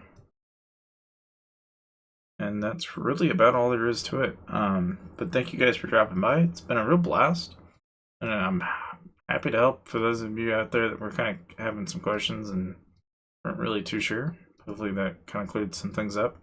And again, getting the VIP 12 will be a big thing too when we get there, so that'll be a lot of fun. But overall, I will say that Mercenary Prestige being where it is, of course, you always want to make sure you're doing this event as much as you can. So you want to burn as much stamina as you can. And you'll just consistently go through it. It's really relatively easy. About the only thing that sucks about these is after a certain point you do need help with them. It's just kind of a given, but in case you hadn't been through it, I guess, it's just kind of the way it is. My kill count now is probably number 2. Yeah. The second ranking, I used to have that as personal power ranking, but that's probably not going to hold now that I've dropped my might a little bit, but that's okay. We can always rebuild those troops that we lost. And the rest of it just kind of comes with time, so. These are relatively easy, though. You just basically send solos at them, and that's really all there is to it. But anyway, thank you guys for watching. Thanks for dropping by, and I'll see you guys in the next stream.